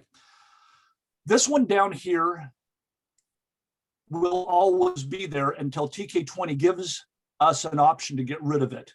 This confuses the dickens out of people, and I have asked them to give us an option to get rid of it because it doesn't do anything. I can put an 80 right here and it doesn't change anything. I can put 10 right here and it doesn't change anything. Okay. I can put an A+ right here. I can make it an A++ because they didn't do very, very well. And it really does, it doesn't change anything. So that part doesn't go. This is what would go back. I think Dr. Carl asked the question. This is what gets fed backwards into Canvas if you go that route. Now, this thing right here, and I say this is also optional. TK20 reports will give you a calculated total score, which was right down here. But sometimes faculty and students want to see an overall summary evaluation, and there's no point values associated with it. So this is just kind of like an overall grade. And I mentioned this also, at the bottom is a place for a grade which you can use, but you don't have to if you don't want to. So this would be optional if you wanted to give faculty something that's overall, or you can simply rely on the total point count without this. Of course, there's no points for the comments, and simply rely upon the points that are in these different domains. And I am going to cross my fingers, Dr. Kwok and anyone else, that made sense. Yes, thank you.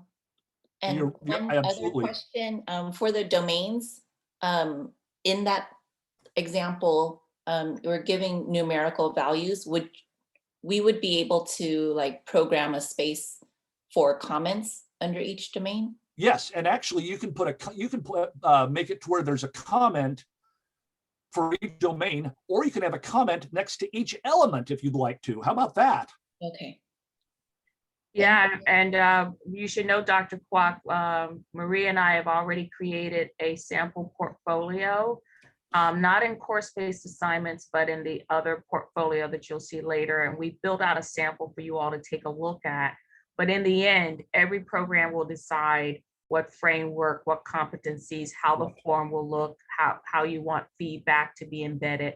So all of that is left up to the program launch teams. Thank you. Yeah, and I'm going to make mention here also. When you, I don't specific. If you looked at my life, you'd say this person is not following the KISS principle, which you all know what the KISS principle is. Keep it simple. The first time that you set the stuff up, set it up, and the next semester, you might tweak it a little bit. You don't want to do a lot of tweaking because then it's kind of a little bit harder to do apples to apples. But across a year or so, you may say, you know, we need to change how we're looking at this. It's the same thing with SACS. Y'all do SACS just like we do.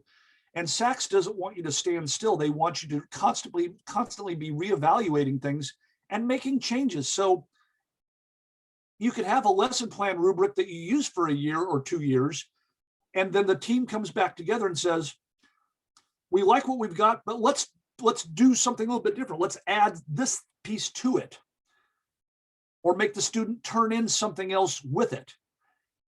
And so it's an evolution, and that's good. So is break time, by the way. All right, sir. Let's all take a break, a much needed break. You're hanging in there, everybody. Good job. All right. Yeah. So let's take a break and be back at our laptops and desktops at 11, let's say 11:02. We ran a little over time with break, but 11:02, we're going to get started. Thanks, everybody. See you then.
I don't know if anybody's there.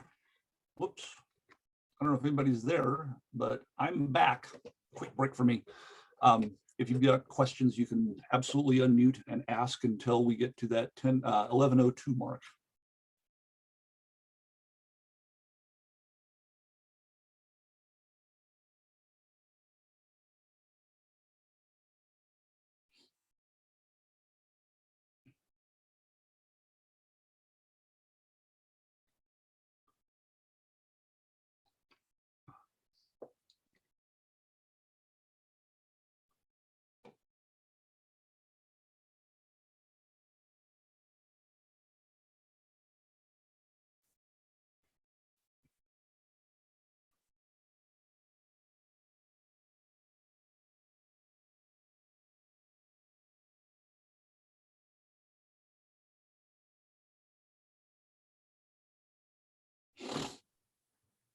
Okay, I put up the agenda just so then we can all be sure like what time to come back at. And then Andy, I have not really a question, but kind of to summarize everything from today and yesterday. So for field experience binders, the student or university supervisor or faculty will not submit the field experience binder until the whole thing is complete. And then if it's done on accident, the faculty member has the authority or the Ability. privilege to reopen the binder by changing the due date. Is this correct? That is correct. It can Okay. also be done by the coordinator. The coordinator can go in, even though they're not an official member, Mhm. that the coordinator can go in and change the due date and it reopens it. Now, so long as the assessments are completed, it doesn't matter if it gets submitted or not, which is the good side. A lot of people don't like to see a little red flag. That's very common among our faculty university. It's like, I've still got red flags from last semester. Did you complete everything? Yes. Okay, then don't worry about it. Okay. The little green button down there, you know, it's bright green and it says, let's do this. And Yes. and when you set up your field experience binders, and for that matter, your portfolios, which we're going to get to in a few moments, you can have them set up to where they cannot be submitted unless everything is done. The thing is, as I think I mentioned yesterday, sometimes there are optional forms, and those optional forms might have required answers on them. And if you have those in there, that person's not going to be able to submit it unless they complete the optional form. So it's kind of it's a double-edged sword as to which way you want to go with this. But so long as you're clear that you don't have to officially submit it, that's good. And unfortunately, there's no way to get rid of the submit button either Yes. that I'm aware of. Okay. Okay. Thank Awesome. you. You bet.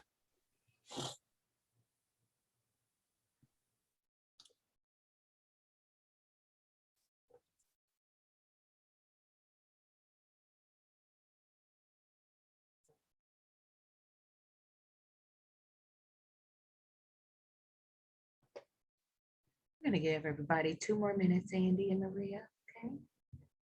2 minutes.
All right, Mr. Andy, it's 11:02.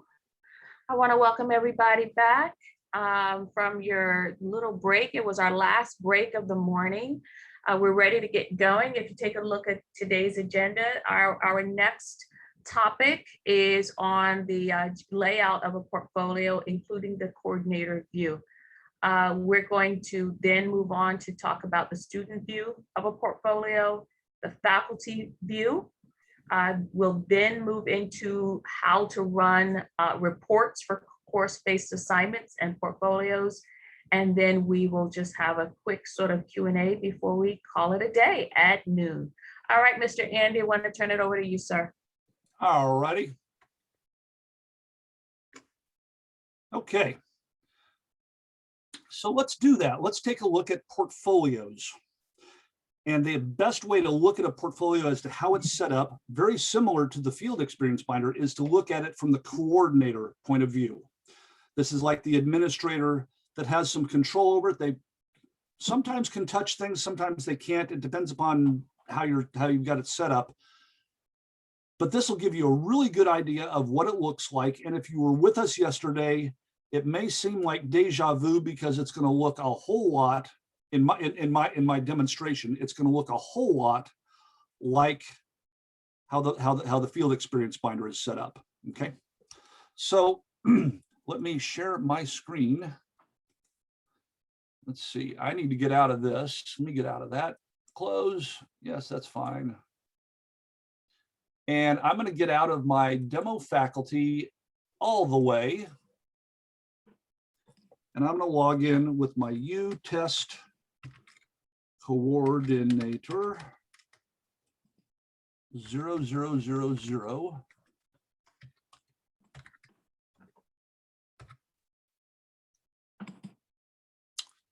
And bypassing the SSO, switching from the demo test into faculty.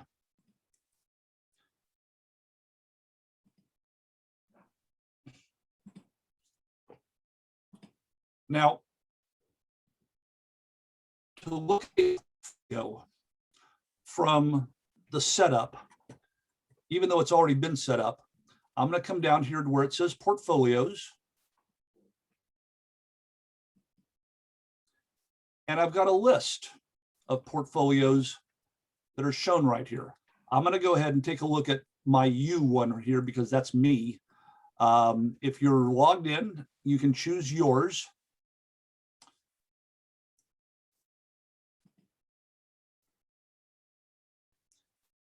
And for this particular portfolio, I've only got one student in there. And just like with course sections, more than likely, you're going to have portfolios set up to where there's going to be a bunch of students that you're going to be looking at. So from here, I can actually click on this student, and we're going to see a view of this particular portfolio. As you might imagine, the left-hand side is the student side, and the right-hand side are the assessor sides.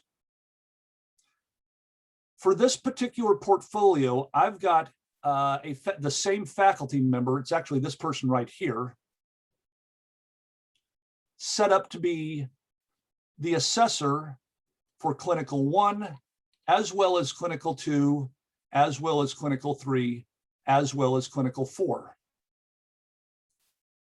That is probably not realistic. It probably is going to be person A or person A, B, C, and D, several people that are going to be looking at that first, I think Val called this the pre-professional Clinical 1 stage, and then a different group of people that are looking at that junior level stage in Clinical 2. Once again, it's saying Clinical 1, Clinical 2, Clinical 3, Clinical 4. That matches up with these. The fact of the matter is, in a portfolio, you can name these tabs anything you want. So it could be that you've got something that's called lesson plans right here, and then case studies, whatever you want to call these things. I've kind of done this chronologically because my brain likes chronological organization. I don't trust the College of Education to keep paying the fee for TK20. I'm sorry? Hello? Did somebody have something? Okay.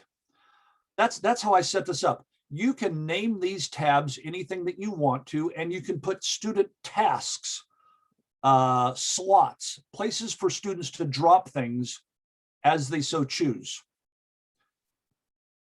Just like the field experience binders from yesterday, though, these particular assessments, and you can have whatever you want in here, set up to where they might reference something directly, or it might not be. And the portfolio might be a good place, maybe, for those TEA courses, or maybe you want to put those in a course-based assessment. But this, looks very, very nice. It's very organized. It breaks up the assignments into individual tabs, which is why this is kind of a nice thing. You can do the same thing that we're doing here with a course-based assessment. It's just that all of the assignments that the student is asked to do are on one page in one list instead of broken up into individual tasks. It's kind of up to y'all as to how you want to do this. So I'm hoping y'all have made it to this here with me. And so before I look at these assessments, I want to go ahead and look at what the student is asked to do on each of these tabs. Again, this was me thinking about what might be an idea, especially for teacher candidates that might be progressing through their studies, culminating in student teaching the Clinical 4. What I said for a student needs to do is they need to do their own dispositions. They need to do, I set up the TEA courses here.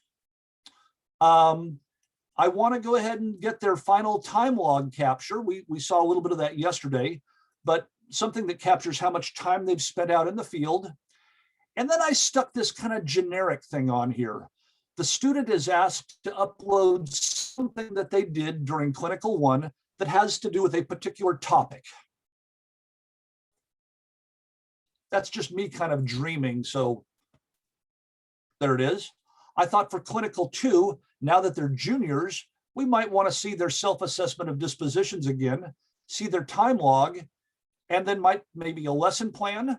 We're starting to do lesson plans in the junior year, another topic paper, and then maybe their case study. You can put any little slots here that you want to for students to drop things off. And in fact, it could be generic paper, like topic paper. Allow the student to drop off anything that they want to here. Clinical 3, I've got the dispositions, the time log capture, lesson plan one more time, a topic paper, and another case study. Moving forward a little bit. And then finally, we're student teaching. I've got dispositions, I've got time logs, I've got a lesson plan, and now I've got something a little bit different here, impact on student learning. So maybe we're going to ask the student teachers to do an analysis of a pre-test, they teach a unit, and then they do a post-test, which of course is good teaching practice. So you can actually see how students progressed. That might be called an impact on student learning report. They upload an analysis that they've done and they build it out in Word and they turn it in right here. That's one vision of a portfolio. Y'all can set this up however you want to, though. And you can also set up whatever assessments that you'd like to have.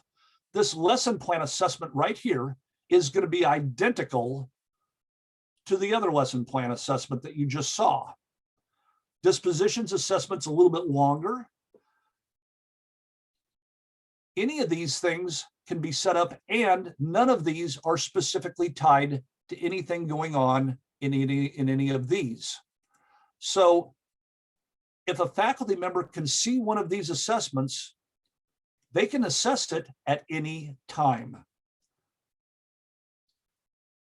I want to make mention of this one right here. I set this up because I think it's important to be able to, and we'll see this on the faculty side in just a moment. There's actually a Likert right here that is set up that actually says, you know, maybe this student that's in clinical 1 or clinical 2, we may need to start working with this student a little bit more. So there's a place for us to say, is this student ready to move on to the next stage? We're going to see this as a faculty member here in just a few moments. Let me hit this back button here. But this is how I've got it set up, and you can see the setup coming in from this coordinator view, if that makes enough sense. And what we're going to look at next is the student view, followed by the faculty view. I'm going to pause and take a peek at your faces and say, does anybody have a question right now? Unmute and ask a question. Yeah, you know, Andy, I just wanted to clarify for all of our friends on the line that this clinical 1 through clinical 4 is just appropriate for our initial teacher ed program. Absolutely. Yes, and so if you're on the line and you're part of the advanced programs like counseling or reading specialist or principalship, you probably have a similar set of markers in your program, right? From the time folks are formally admitted to your program, whether they're there for 4 semesters or 6 semesters, maybe you just want to base your sort of progression or markers on semesters. So that's equally fine as well. Maybe you already have a language that you all are currently using. So that's sort of the best sort of or similar approach that you all maybe need to be thinking about as you think about whether or not you want to use a course-based assignment, which is more flexible, or if you wanted to go the traditional portfolio where you set it in place, students go in every semester, they upload their artifacts. But the real clincher here for me in terms of best practice is that you align those artifacts with a framework. So for example, the principalship, you all use the PSEL standards or domains in the 11 competencies. You know, for teacher ed, we may want to use TTES or use the Danielson framework. I mean, you know, so it's up to the programs what framework you want to use when it comes to teacher education or the advanced programs. But it's really important that you think about the semesters, the markers along your program, and what framework that you can use to align those artifacts. So I'll stop there. That's excellent, Val, and I want to follow up with that. These are set up to be more or less chronological. If you've got a standards body that your program is using, this might be standard 1, and this might be standard 2, standard 3, standard 4, standard 5. And the student might do a couple of things in standard 1 in semester 1, and they might do a couple of things in standard 2 in semester 1. They might be all over the place. Whereas this, you know, it's like we're going to start here, and then when we're done with this, we're going to go here.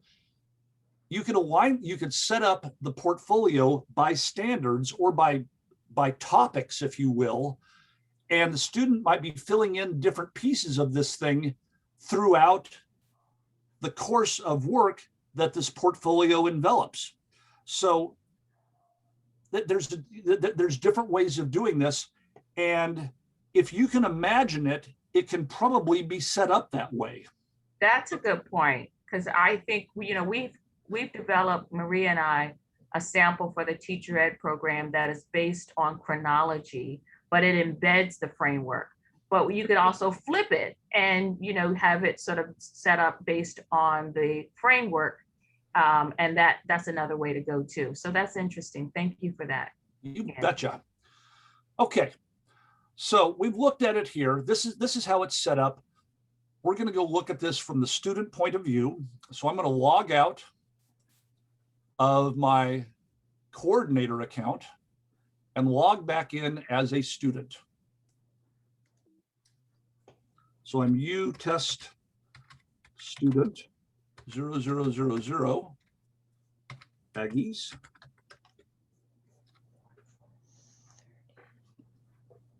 And I'm back in as my demo test student, flipping it to a student now. Faculty and students will not have to do this in reality. I want to make that clear. We're doing this so we can use it as a sandbox. And now I'm going to go into portfolios, and I find that I have been assigned this portfolio. I am a student. Here's a portfolio for me to do. It's open for editing. There's something for me to do in here, and I'm going to click on it.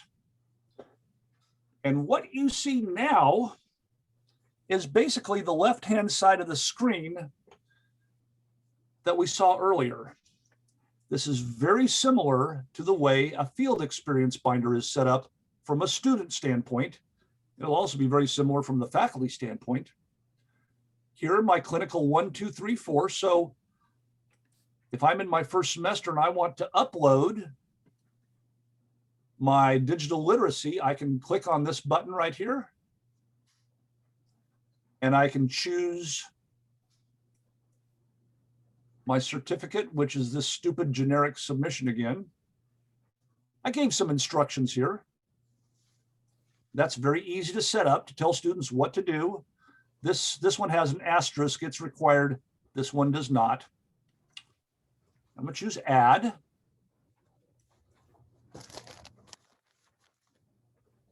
And I come down here and I hit save.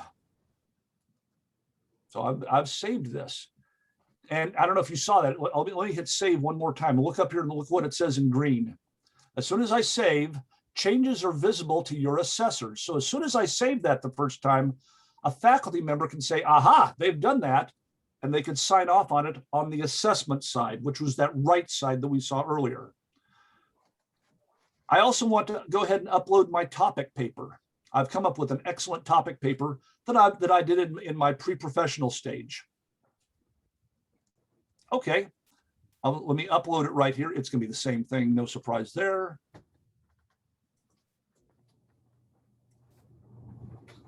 There it is uploaded, boom.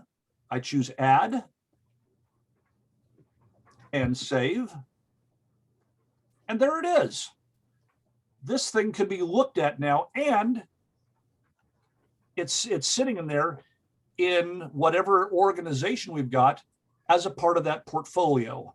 This is something that I did in Clinical 1, or this is something that I did as a part of Standard 1, if you want to use standards instead, which is an excellent way to do things also.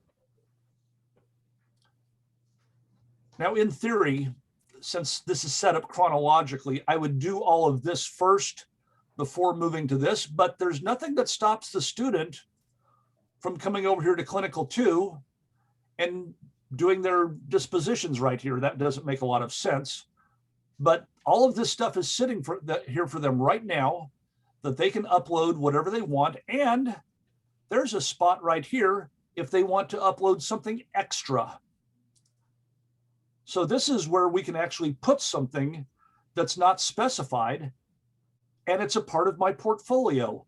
These are the things that have been set up as requirements. This one is set up as something extra. And the same thing follows here for Clinical 3 and Clinical 4, which we already saw from the coordinator view. And I want to pause and see if there's any questions about that so far.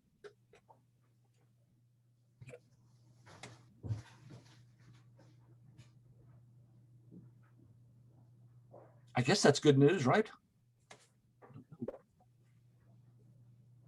Nothing in the chat, Andy. We're good. All right, then.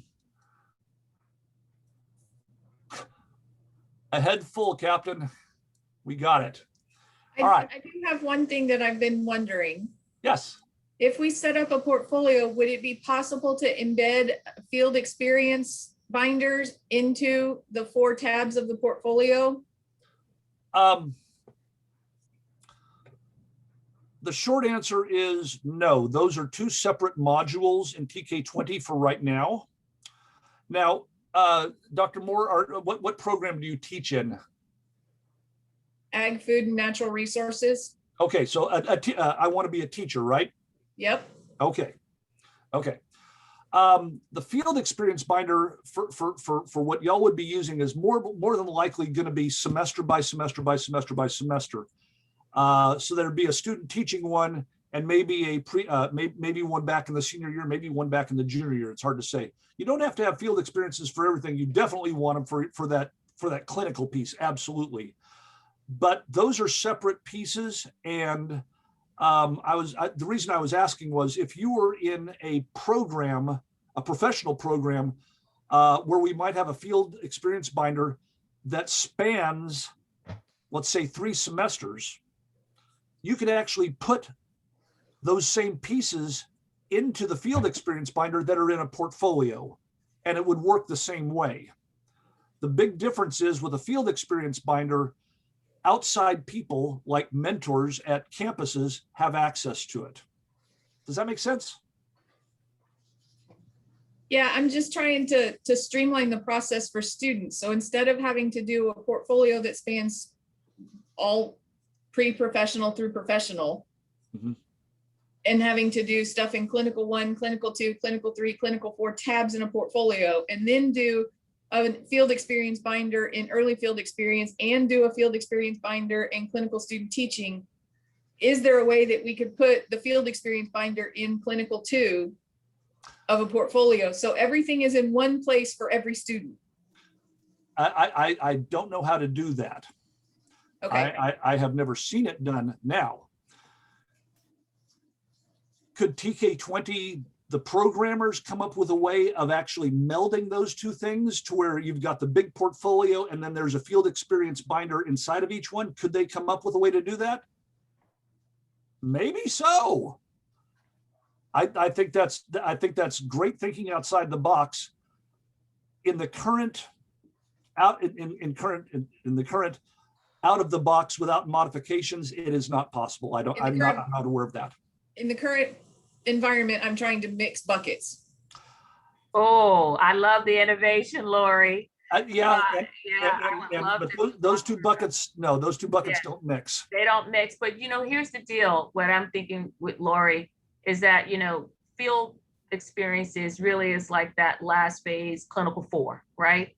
So you'd have to think, what artifacts did you want out of field experiences binder that you'd want to have show up in clinical 4? And so I think there's a way to think through, how you would want to move or copy, some of those important artifacts so that they do show up in the portfolio for clinical 4. And remember, our candidates have access to their portfolio forever. So once they graduate, they still have access. So if they've done some really important work during field experiences, they get to put those things into clinical 4 as really important artifacts. And these are artifacts that they come up with on their own, or they can be inspired by the program to say, hey, these are things we'd like for you all to think about including in clinical 4. And I want to piggyback on that. Remember, you can make a course appear as a portfolio, and you could, through the ag program, have maybe 3 courses that lead up to that student teaching, and have it ag portfolio 1, ag portfolio 2, ag portfolio 3, and the students put their stuff in there. And when Val talks about students will have access to this after they leave, they're going to have access not to just something that is an official portfolio in TK20. They're going to be able to get to all of their stuff. If they've got access as a student, they're going to be able to access their course-based assignments. They'll be able to look at their assessments. They can show to that potential employer, this is what I turned in for this course-based assignment, and here's the assessment. Look at this lesson plan.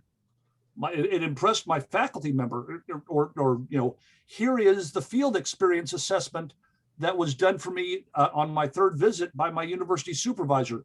They were very impressed by it. They're going to have access to everything. In that case, the portfolio could be everything that they've done.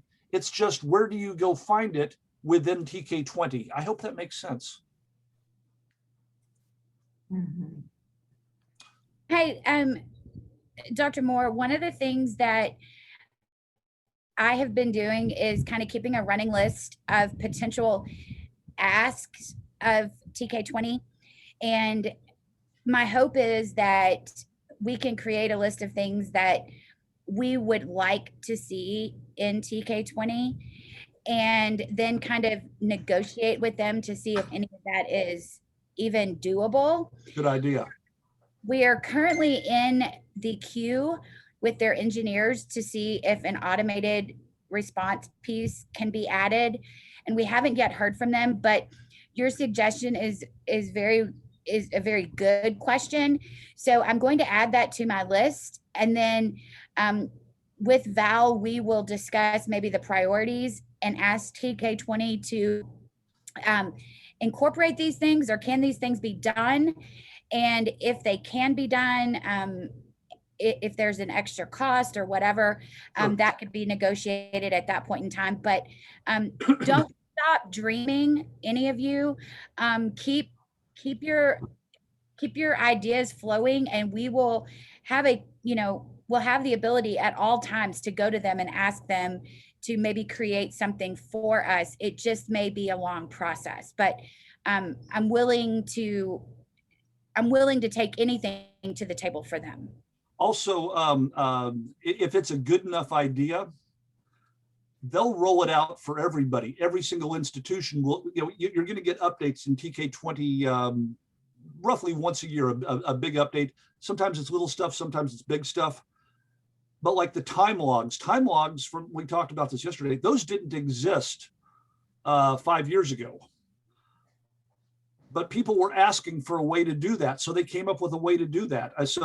And they gave it to everybody. So that kind of idea of an embedded field experience binder or multiple field experience binders embedded within one portfolio, that might be the next big thing for everybody. So that's cool. Mm-hmm. I have a question, Mr. Andy. Yeah. Dr. Carl asked, I'm not sure how this works with undergraduate certification programs, but the EdAd master's program does not require certification as part of the degree completion. Thus, students complete coursework and graduate with their degree ahead of certification status. Okay. This is problematic in many cases where graduates will then go several years uncertified until their circumstances compel them to complete certification. Sure. How do you require certification steps when they are not part of the degree completion? So maybe Misty would want to jump in there. And I think there's a second part to his question as well. I'll give you my 2 cents worth in as little time as I can. You may need to differentiate between the programs that basically you're going to go through this and assuming you pass your tests, you're going to get certified shortly after graduation. And it might be a different set of course-based assignments or portfolios for those that are like in a 4+1 type of situation where that +1 might happen immediately or it might happen 2 years later, as the case may be. You may have to set it up a little bit differently along those lines, and I'm going to let Misty talk. So I think that, well, I think first of all, we need to set up the stuff for your program that's going to work for you. And so we can cross this bridge when we get to it, because Andy is right. There will be programs in addition to yours that may have similar situations. So don't fret just yet. I think we can figure that out. There are other pieces to TK20 that you guys aren't going to necessarily be exposed to for compliance issues. And one of those will be marking students as completers. And that is a step for compliance. And I think we can merge all of this together. So at this point, don't worry about that just yet. I think your team has a good concept of what they're building and how the process works. And so we can certainly address that with your group. Okay. Well, I guess just to further, just to clarify my question, it seems like the more that we add, the one thing that students, it used to be just a couple semesters ago that students really, wanted to complete their PASL during their last semester and they actually take their certification test. Now what's happening is we continue to add more hoops, compliance hoops and things that are going to program alignment hoops. The one thing they offload, and I can't do my PASL because I don't have time. I got to get all this other stuff done. And then they're not certified. And so I don't know, it seems kind of counterproductive, some of this. Yeah, and I wanted to say, Dr. Carl, that when it comes to portfolio, I kind of see this as a separate issue from certification. So for folks who are on the line, our students are special in that they have the academic curriculum side, their degree side, but they also have the certification hoops that they have to jump through. What we're looking at in terms of portfolio is all about the curriculum side, right? What kinds of milestones the students are making along the way.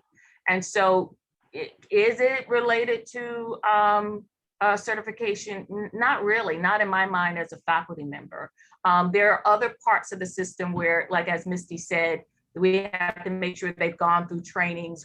She has to do some things on the other side to mark them off as ready for certification. But this part is really about your programs and your curriculum and the assignments and critical or key assessments and assignments. It's not about certification.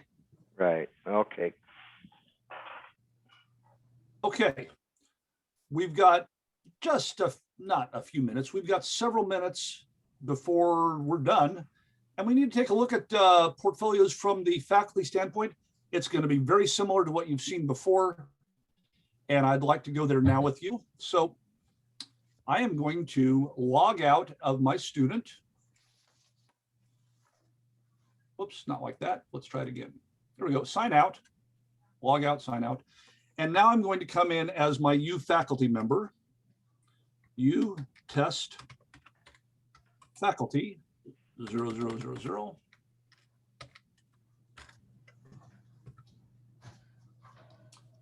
And bypass the SSO.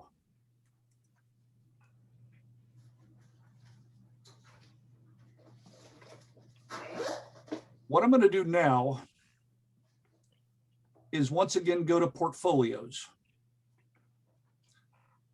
But instead of stopping here and looking at those portfolios, I'm actually going to come down to where it says portfolio assessments. And I need to pause here because this is a little bit confusing, but it's because of the way I had it set up. You may remember a few minutes ago, I said, more than likely, it's going to be person A who's going to be working with this stage, in my example, clinical 1 for the portfolio. And it's going to be a different person for clinical 2, and it's going to be a different person for clinical 3. I'm saying that hypothetically, maybe it will be the same person. But when I look at my portfolio assessments, I see test student U, and it looks the same all the way down. Unfortunately, this is a confusing part of Tk20 that I've asked to have changed, but this is actually one of the stages, and this is not necessarily ordered in the right order, but we'll get there in a moment. I assigned this faculty member right here all 4 of the clinical 1 through 4s. So it's showing up 4 times instead of just once. Is that optimal? Absolutely not. But that's the way the portfolio construct works, is that each student assigned times the number of times that they show up is going to be here. In reality, this would have different students all the way down, and you probably wouldn't see the same student listed again, because whoever you are as a faculty assessor of a portfolio, you're only assessing one section of it, not all 4 tabs. And so I apologize for the confusion here. And the only way to know which one you're going to open up, I'm sorry, is to click on each one and see where you end up, because these are going to come in different orders I've found. When I click here, if you notice what it says right here, I'm in clinical 3, and I clicked on the very top one. I'm going to hit close. Let me see if I find clinical 1 here. Let me click on that one. Now I'm in clinical 4. That was the second one. Now, Tk20, people walk in, oh, that's perfect, Andy. This software was written by humans, and this is a very good example of where it's not perfect. It really ought to say which tab we're going to go grade, but it's not set up that way in this particular view, and I'm very sorry about that. Let's see if it's this third one. That's clinical 2. Okay, so it went 3, 4, 2. That means this is going to be the clinical 1. Again, you're probably going to have different students here, and each person that is assigned the portfolio is only going to have one to go on at a time. There we go. Here's all my clinical 1 stuff. And I can go in and I can actually grade some of these. And this is that portfolio progression one that I was mentioning earlier. I've got a dispositions assessment based upon Likert scales, the digital literacy, dyslexia. You've seen those before. Let me show you this portfolio progression, because I actually put this into 1 through 4. And we've found it at Sam Houston State, something like this is very useful somewhere in the program, to have somebody saying, I've looked at things and this student is doing fine. This student is also doing fine. They've run into a few things, but they're going to be all right. We're going to throw them some assistance. We might need to start worrying about a student that is not making satisfactory progress. Does this sort of assessment go into a portfolio? Maybe. It might go into some sort of disposition where someone is saying, I don't think this person needs to move forward until we've had a chance to talk, or until maybe they've been assigned a faculty mentor that they're going to work with for the next 2 semesters and they get their act together. Because we've had students get to student teaching at Sam Houston State that had absolutely no business making it past their junior year, but they kept on slipping through the cracks. And I'm not proud of this. I'm not ashamed of it, but we have put some things in place to start catching more people ahead of time. And something like this, if it is a chronological portfolio, might be completely appropriate. I'll go ahead and mark this one and say save and close. And there it is. Okay. Now, since this is an assessment that's been set up in a portfolio, the student is going to be able to see this. Remember, this is the student side over here. If the student logs in, they're going to be able to look at their assessments and see this. Same way with the field experience binders. If you were with us yesterday, very similar view or don't view. But we've got our assessments here. And even if you went to the clinical 4, the clinical 3, you can fill out these assessments just the same way as anything else. This assessment is not directly tied to anything in here, unlike a course-based assessment is. Portfolio assessments are not specific to what's been turned in. It can be labeled so that it appears to be specific,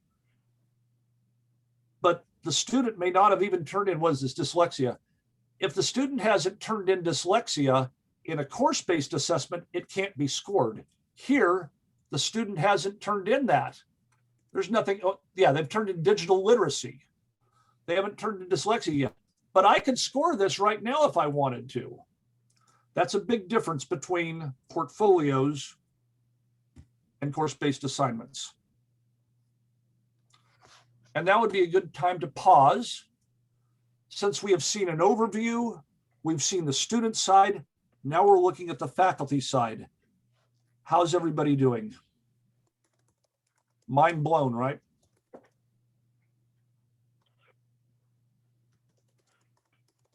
Okay. We have about 15 minutes left. And you're welcome to jump in with questions. I do want to show you one of the biggest things that you're going to be able to do with course-based assignments and portfolio assessments. And that is, you can look at the data. Now, there's not much data in y'all's system right now. And so what I'm going to do is I'm going to show you some data from the Sam Houston side. And here we go. Where are we here? Right there. Andy, would you like me to record this part? We're just going to run a report. I think we're okay here. Okay. I think we're okay here. We're not looking at individual students. Here I am. Thank you for asking. Here I am logged in. Actually, I think I may have gotten logged out because I waited too long. Let me log back in here real quick. Here we are. Okay, I'm going to go to reports. We've got a bunch of custom reports written in here. All of these ones I built myself.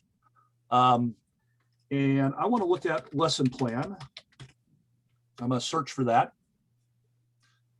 And I want to use this one right here. This is a good one.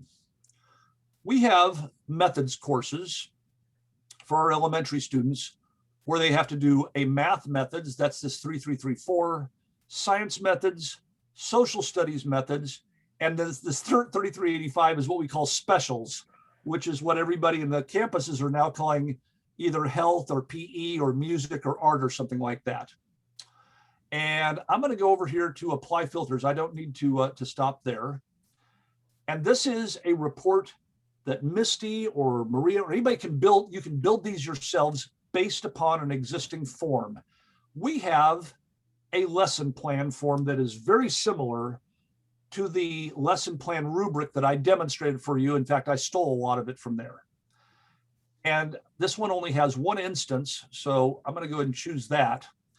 But I can choose a specific term or actually more than one term that this thing has gone out. And I'll go ahead and choose, let's say, that's a lot right there. Let's choose all of 2019 when things were normal, right? So I've got, I know it's a little bit hard to see, spring, summer, and fall of 2019 chosen. And if I just wanted to focus in on the math, then I could choose just one of these. But we're going to leave it wide open like that.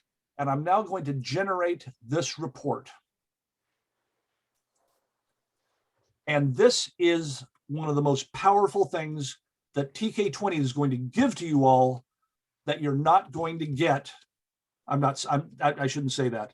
I don't know what your existing software gives to you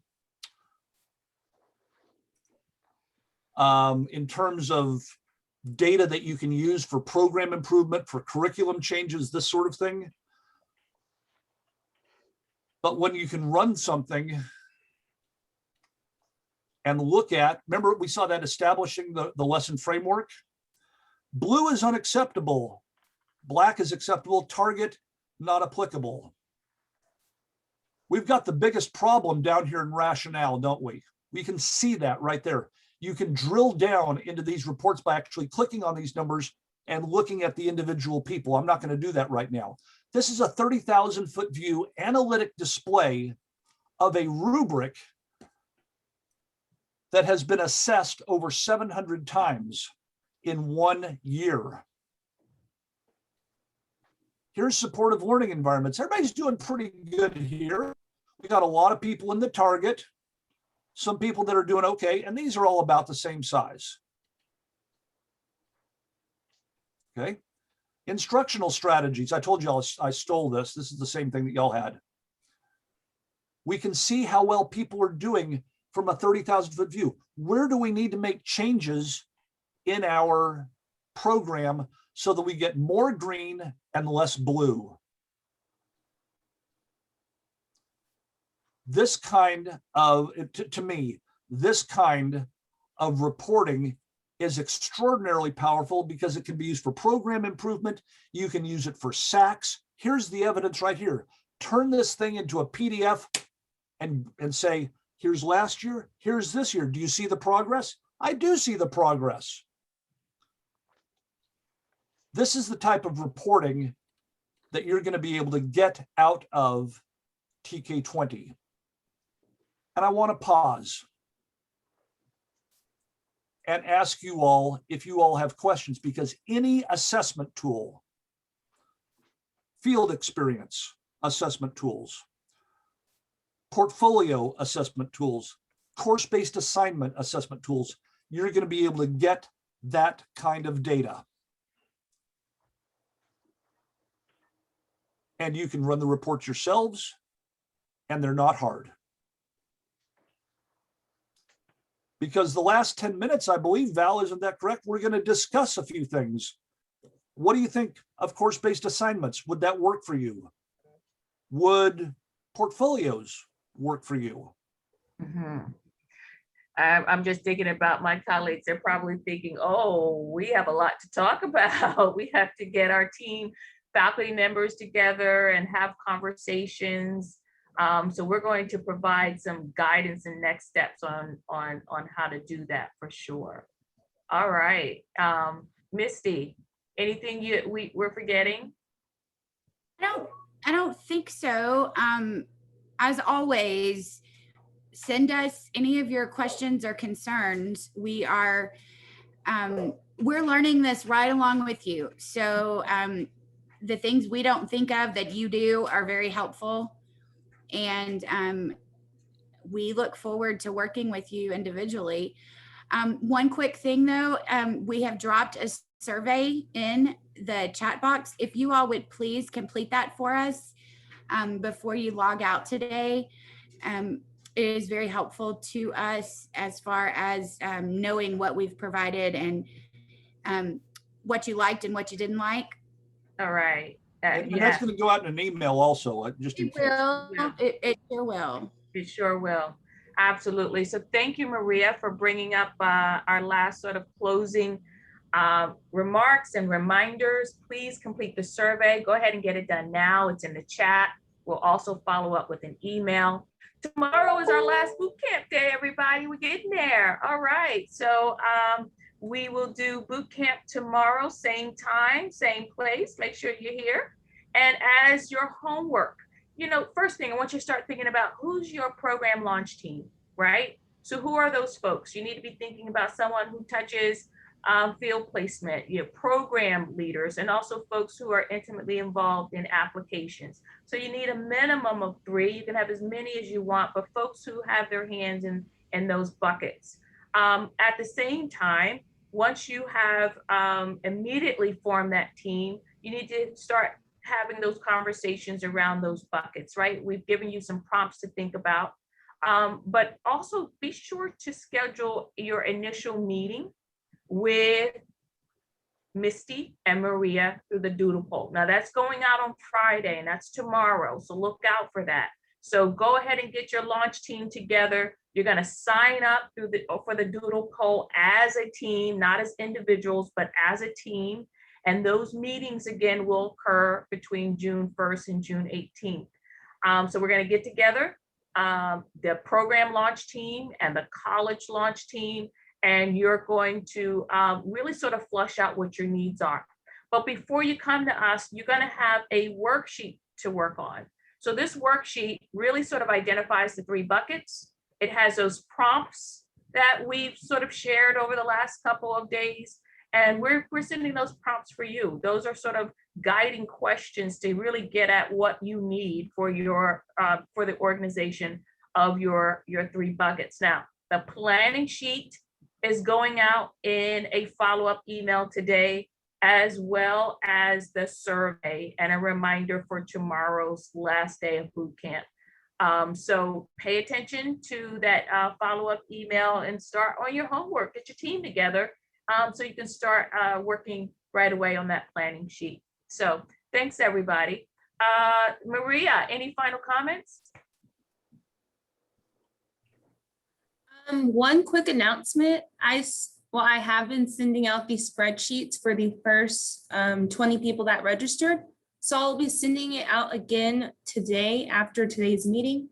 And please make sure that you're using the correct login information because it does vary from day to day. So tomorrow, just so we don't have any issues, just make sure you look at that spreadsheet.